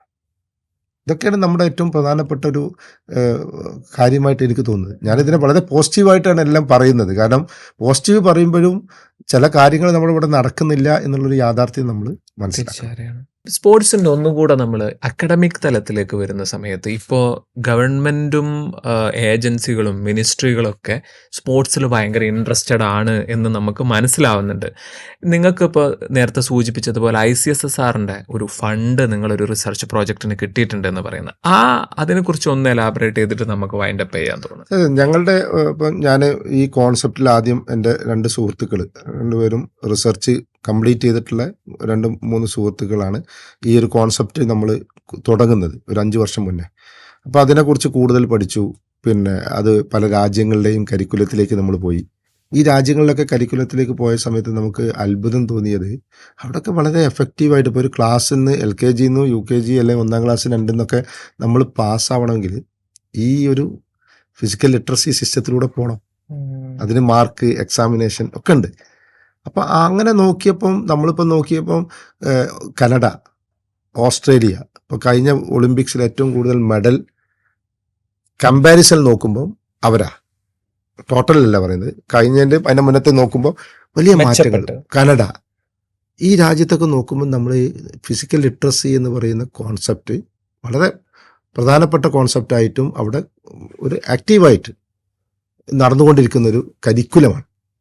അപ്പോൾ നമ്മൾ അതിലൂടെ കുറേ റിസർച്ചുകളും കുറേ കാര്യങ്ങളും കുറേ ബുക്സുകൾ റെഫർ ചെയ്ത് കാര്യങ്ങൾ ചെയ്തപ്പോൾ നമുക്ക് ബോധ്യപ്പെട്ടു physical literacy is most important. അങ്ങനെയാണ് നമ്മൾ ഈ സബ്ജക്റ്റിലേക്ക് വരുന്നതും ഇതിനെക്കുറിച്ച് പ്രതിപാദിക്കുന്നതും. അങ്ങനെ ഞങ്ങളിത് പറഞ്ഞുകൊണ്ട് കാര്യമില്ല, ഒരു പ്രൂവ്ഡ് സാധനമാക്കി മാറ്റണം. അങ്ങനെയാണ് ഞങ്ങൾ ആലോചിച്ചത് ഒരു റിസർച്ച് ഇതിനെക്കുറിച്ച് നടത്താം. അങ്ങനെ നമ്മളത് ഓൾറെഡി നമ്മളടുത്ത് ഡാറ്റകളെല്ലാം ഉണ്ട്, എല്ലാം കരിക്കുലം എല്ലാം ഡാറ്റകളും നമ്മുടെ കയ്യിലുണ്ട്. അങ്ങനെ ഞങ്ങൾ അത് ICSR എന്ന് പറയുന്ന ഒരു പെട്ടെന്നൊരു നോട്ട് ചെയ്തു. ഇങ്ങനെ ICSR കോൾ ഫോർ ചെയ്തിട്ടുണ്ട്. ഞങ്ങളുടെ പ്രതീക്ഷ കാരണം സോഷ്യൽ സയൻസ് ആൻഡ് റിസർച്ചാണ്, അത് ഫിസിക്കൽ എഡ്യൂക്കേഷൻ സ്പോർട്സുമായിട്ട് ബന്ധപ്പെട്ടിട്ടൊന്നുമില്ല. എങ്കിലും ഞങ്ങളിത് കൊടുത്തു. അവർ ആ ഒരു കമ്മിറ്റി ഞങ്ങളെ ഇത് കേട്ടപ്പോൾ അവർക്ക് വളരെ ഇൻട്രസ്റ്റഡ് ആയി. അപ്പോൾ അവരൊന്ന് ചെറിയ മാറ്റം വരുത്തി സജഷൻസൊക്കെ തന്നു. ഞങ്ങൾ ആ സജഷൻസ് മാറ്റി രണ്ടാമതും പ്രസൻറ്റ് ചെയ്തു. ഞങ്ങൾ 3 കോടി രൂപയാണ് ഞങ്ങളിതിന് കൊടുത്തിരുന്നത്. കാരണം അപ്പം അവരതൊരു 1.5 കോടി രൂപ അതിനു വേണ്ടി ആദ്യമായിട്ടാണ് എൻ്റെ ഒരു നോളജിൽ ഒരു സ്പോർട്സ് റിസർച്ചിന് വേണ്ടി ICSR ഒരു ഫണ്ട് നൽകുന്നത്. അതിപ്പോൾ ഞങ്ങൾ 4 സംസ്ഥാനങ്ങളിൽ 1ാം ക്ലാസ്സിലെ കുട്ടികൾക്ക്, ഞാൻ പറഞ്ഞ LKG to 7th ആണ് റേഞ്ചെങ്കിലും നമ്മൾ 1ാം ക്ലാസ്സിലെ കുട്ടികൾക്ക് 3000 സബ്ജക്ട്സിനെ നമ്മൾ സെലക്ട് ചെയ്തു. കേരളത്തിൽ നിന്ന് 750 പേര്, അങ്ങനെ 4 സംസ്ഥാനത്ത്, തമിഴ്നാട്, കർണാടക, ആന്ധ്ര, ഈ 4 സംസ്ഥാനങ്ങളിൽ 1ാം ക്ലാസ്സിലെ കുട്ടികളുടെ 1ാം ക്ലാസ് കഴിഞ്ഞു. ഇനി 2, 3, 4 അവർ തന്നെ, ഒരു കുട്ടി തന്നെ 4ാം ക്ലാസ് എത്തുന്നവരെ അവരിൽ ഞങ്ങൾ ഈ ഫിസിക്കൽ ലിറ്ററസി കോൺസെപ്റ്റാണ് കൊടുക്കുന്നത്. ആ കോൺസെപ്റ്റിൽ എത്രത്തോളം, അതിൽ സ്പോർട്സ് മാത്രമല്ല, ഞാൻ നേരത്തെ പറഞ്ഞ പോലെ ഹൈജീൻ ഉണ്ട്, ഡയറ്റ് ഉണ്ട്, അതുപോലെ തന്നെ സേഫ്റ്റി മെഷേഴ്സ് ഉണ്ട്, ഫിസിക്കൽ ലിറ്ററസി ഉണ്ട്, ഹെൽത്ത് ലിറ്ററസി ഉണ്ട്. ഇങ്ങനെ എല്ലാം കൂടിയിട്ടുള്ള ഒരു ഓവറോൾ ഡെവലപ്മെൻറ്റ് കരിക്കുലമാണ്. ഈ കരിക്കുലം ആണ് നമ്മൾ അതൊരു നാളെ ഇന്ത്യയുടെ ഒരു സ്പോർട്സ് പോളിസി ആയിട്ട് മാറ്റാൻ ഒരു പ്രൂവ്ഡ് ആയിട്ടുള്ള ഒരു റിസർച്ച് ഔട്ട്കം, ആ ഔട്ട്കമാണ് നമ്മൾ ഇതിൽ ഉദ്ദേശിക്കുന്നത്. അതൊരു ഡോക്യുമെൻ്റ് ആയിട്ട് this is the result, so we have to implement this in the country or even the state. ഈ രീതിയിലേക്കാണ് നമ്മൾ മുന്നോട്ട്. വൈൻഡപ്പ് ചെയ്യുന്നതിൻ്റെ മുമ്പ് ഒരൊറ്റ കാര്യം ചോദിക്കാനുള്ളത്, ഈ director physical education Calicut university ആണല്ലോ ഇപ്പോൾ സാറ്, ആ പൊസിഷനിലേക്ക് എത്തുന്ന ആ ട്രാക്ക് ഒന്ന് ജസ്റ്റ് ഒന്ന് പറഞ്ഞാൽ നമുക്ക് നിർത്താം. ഞാൻ സ്കൂളിൽ പഠിക്കുന്ന സമയത്ത് തന്നെ എൻ്റെ ഫാദർ ഒരു വോളിബോൾ പ്ലെയറും ഫുട്ബോൾ പ്ലെയറൊക്കെ ആയിരുന്നു. എൻ്റെ ഗ്രാൻഡ് ഫാദറും അതേ സ്പോർട്സൊക്കെ വന്നില്ല. അപ്പോൾ ആ ബ്ലഡ് എനിക്കും ഉണ്ട്. അപ്പോൾ സ്വാഭാവികമായിട്ടും ഞാൻ സ്കൂളിൽ പഠിക്കുന്ന സമയത്ത് തന്നെ സ്പോർട്സിലൊക്കെ പങ്കെടുത്തു. പക്ഷെ അന്നൊക്കെ പരാജയമായിരുന്നു. 10ാം ക്ലാസ് വരെ ഞാൻ മാക്സിമം സബ് ജില്ലയിൽ പോയി എന്നല്ലാതെ സംസ്ഥാന മീറ്റിന് പോലും പോയിട്ടില്ല. പിന്നെ പ്രീ ഡിഗ്രി പഠിക്കുന്ന സമയത്താണ് എനിക്ക് സ്പോർട്സിന് ഞാൻ കൈമൾ ഇപ്പം മരിച്ചുപോയി നമ്മുടെ യൂണിവേഴ്സിറ്റി കോച്ച് കൈമൾ സാറെ കൂടെ പ്രാക്ടീസ് ചെയ്തു. അവിടുന്ന് ഞാൻ ആദ്യമായിട്ട് ജില്ലയിൽ ഫസ്റ്റ് വന്നു, സംസ്ഥാനത്ത് ഫസ്റ്റ് വന്നു, അതേ കൊല്ലം നാഷണലും ഫസ്റ്റ് വന്നു. അപ്പോൾ ലോങ് ജമ്പിൽ 100 മീറ്റേഴ്സും ഉണ്ടായിരുന്നു. അപ്പോൾ എനിക്കതൊരു ബിറ്റർ എക്സ്പീരിയൻസ് ഒക്കെ ആ സമയത്ത് ഉണ്ടായിരുന്നു. അതൊക്കെ അതിൻ്റെ ഒരു റിസൾട്ടായിട്ടാണ് എനിക്ക് ലോങ് ജമ്പിൽ, കാരണം റിലേ ടീമിലും ഞാൻ മെമ്പറായിരുന്നു. അന്ന് റിലേ ഈറ്റ്സും ക്വാർട്ടറും സെമിയൊക്കെ ഞാൻ ഓടി. ഫൈനലെത്തിയപ്പോൾ എന്നെ ഓടിച്ചില്ല. അതൊരു ചെറിയ പൊളിറ്റിക്സ് ആയിരുന്നു. അപ്പോൾ അതിൽ ഞാൻ സങ്കടപ്പെട്ട് കരഞ്ഞു നിൽക്കുന്നു. കാരണം ഷുവർ ഗോൾഡായിരുന്നു, കേരളം ഗോൾഡ് വന്നു ആ ഒരു റിലേയിൽ. അപ്പോൾ എനിക്ക് കിട്ടുന്ന ഉറപ്പുള്ളായിരുന്നു. പക്ഷേ ഇൻഡിവിജ്വൽ ഈവൻറ്റ് കിട്ടുന്ന ഉറപ്പൊന്നുമില്ല. ആദ്യമായിട്ടാണ് ഞാൻ നാഷണലിൽ പോകുന്നത്.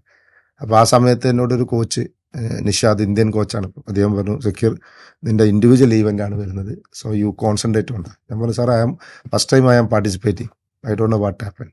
സോ എനിക്കിപ്പോഴും എന്താ പറയുക, വിശ്വസിക്കാൻ പറ്റാത്തത്, ഞാൻ കരഞ്ഞിട്ടാണ് ഫസ്റ്റ് ജമ്പ്, എൻ്റെ ദൈവമേ എന്ന് വിളിച്ചിട്ട് ആദ്യത്തെ ജമ്പ് ചെയ്തു. ആ ആദ്യത്തെ ജമ്പ് തന്നെ നാഷണൽ റെക്കോർഡായി. ആ റെക്കോർഡ് ആണ് എൻ്റെ ജീവിതത്തിൽ ഇന്നൊരു ഐഡൻറ്റിറ്റി എന്ന് പറയാൻ. നാഷണൽ റെക്കോർഡ് ഹോൾഡർ എന്ന് പറയുന്ന ജൂനിയർ നാഷണൽ റെക്കോർഡാണ്. അപ്പോൾ അതാണ് എൻ്റെ ജീവിതത്തിലൊരു ടേണിംഗ് പോയിന്റ്. പിന്നീട് ഞാനത് കഴിഞ്ഞു. എൻ്റെ ഡിഗ്രി കാലഘട്ടത്തേക്ക് PSMO കോളേജിലാണ് ഞാൻ പഠിച്ചത്. അവിടെ പഠിച്ചു, ഡിഗ്രി കഴിഞ്ഞു. അത് കഴിഞ്ഞ് PGക്ക് എനിക്ക് MBAക്കും സെലക്ഷൻ കിട്ടി, സ്പോർട്സ് ഫിസിക്കൽ എഡ്യൂക്കേഷനും കിട്ടി. അപ്പം ഞാൻ ഒരു സ്പോർട്സ് മേഖലയിൽ തന്നെ പോകണം എന്നുള്ളതുകൊണ്ട് ഞാൻ സ്പോർട്സ് MPEd സെലക്ട് ചെയ്തു. അത് കഴിഞ്ഞു നെറ്റൊക്കെ ക്ലിയർ ചെയ്തപ്പോഴാണ് ഞാൻ EMA കോളേജ് എന്ന് പറഞ്ഞാൽ കുണ്ടോട്ടി EMA കോളേജിലാണ് ഞാൻ 12 വർഷം വർക്ക് ചെയ്തത്, കായികാധ്യാപകൻ. അവിടെ വന്നപ്പോൾ സത്യത്തിലൊന്നും ഇൻഫ്രാസ്ട്രക്ചറൊന്നും ഇല്ലാത്തൊരു കോളേജ്. അവിടെ 400 ട്രാക്ക് ഉണ്ടാക്കി. അതുപോലെ ഫുട്ബോൾ ഫീൽഡ്, വോളിബോൾ ടീം ഇൻ്റർ സോൺ ചാമ്പ്യന്മാരായി. അങ്ങനെ ആ 12 വർഷത്തിൽ ഒരുപാട് ഓൾ ഇന്ത്യ വോളിബോൾ ചാമ്പ്യൻഷിപ്പ് നടത്തി. 3 തവണ യൂണിവേഴ്സിറ്റി അത്ലറ്റിക് മീറ്റ് നടത്തി. ഇങ്ങനെ കുറേ കാര്യങ്ങൾ നമ്മൾ ഡെവലപ്പ് ചെയ്ത സമയത്താണ് യൂണിവേഴ്സിറ്റിയിലേക്ക് ഡയറക്ടറായിട്ട് വരുന്നത്. ഇപ്പോൾ 14 വർഷം യൂണിവേഴ്സിറ്റിയിൽ ഡയറക്ടറായി, 26 വർഷത്തെ സർവീസായി. ഈ സർവീസിൽ തിരിഞ്ഞു നോക്കുമ്പം വളരെ സാറ്റിസ്ഫാക്ഷൻ ആയിട്ടുള്ള കാര്യം എന്ന് പറയുന്നത്, ഒരുപാട് കുട്ടികൾ ദേശീയ അന്തർദേശീയ താരങ്ങളായി മാറി എന്നുള്ളതാണ്. അത് നമ്മളൊരു സോഴ്സായി നിന്നു, അല്ലെങ്കിൽ നമ്മളൊരു പ്രേരക ഘടകമായി എന്നുള്ളത് എന്നെ സംബന്ധിച്ച് വളരെ സന്തോഷം ഉണ്ടാക്കുന്ന ഒരു കാര്യമാണ്.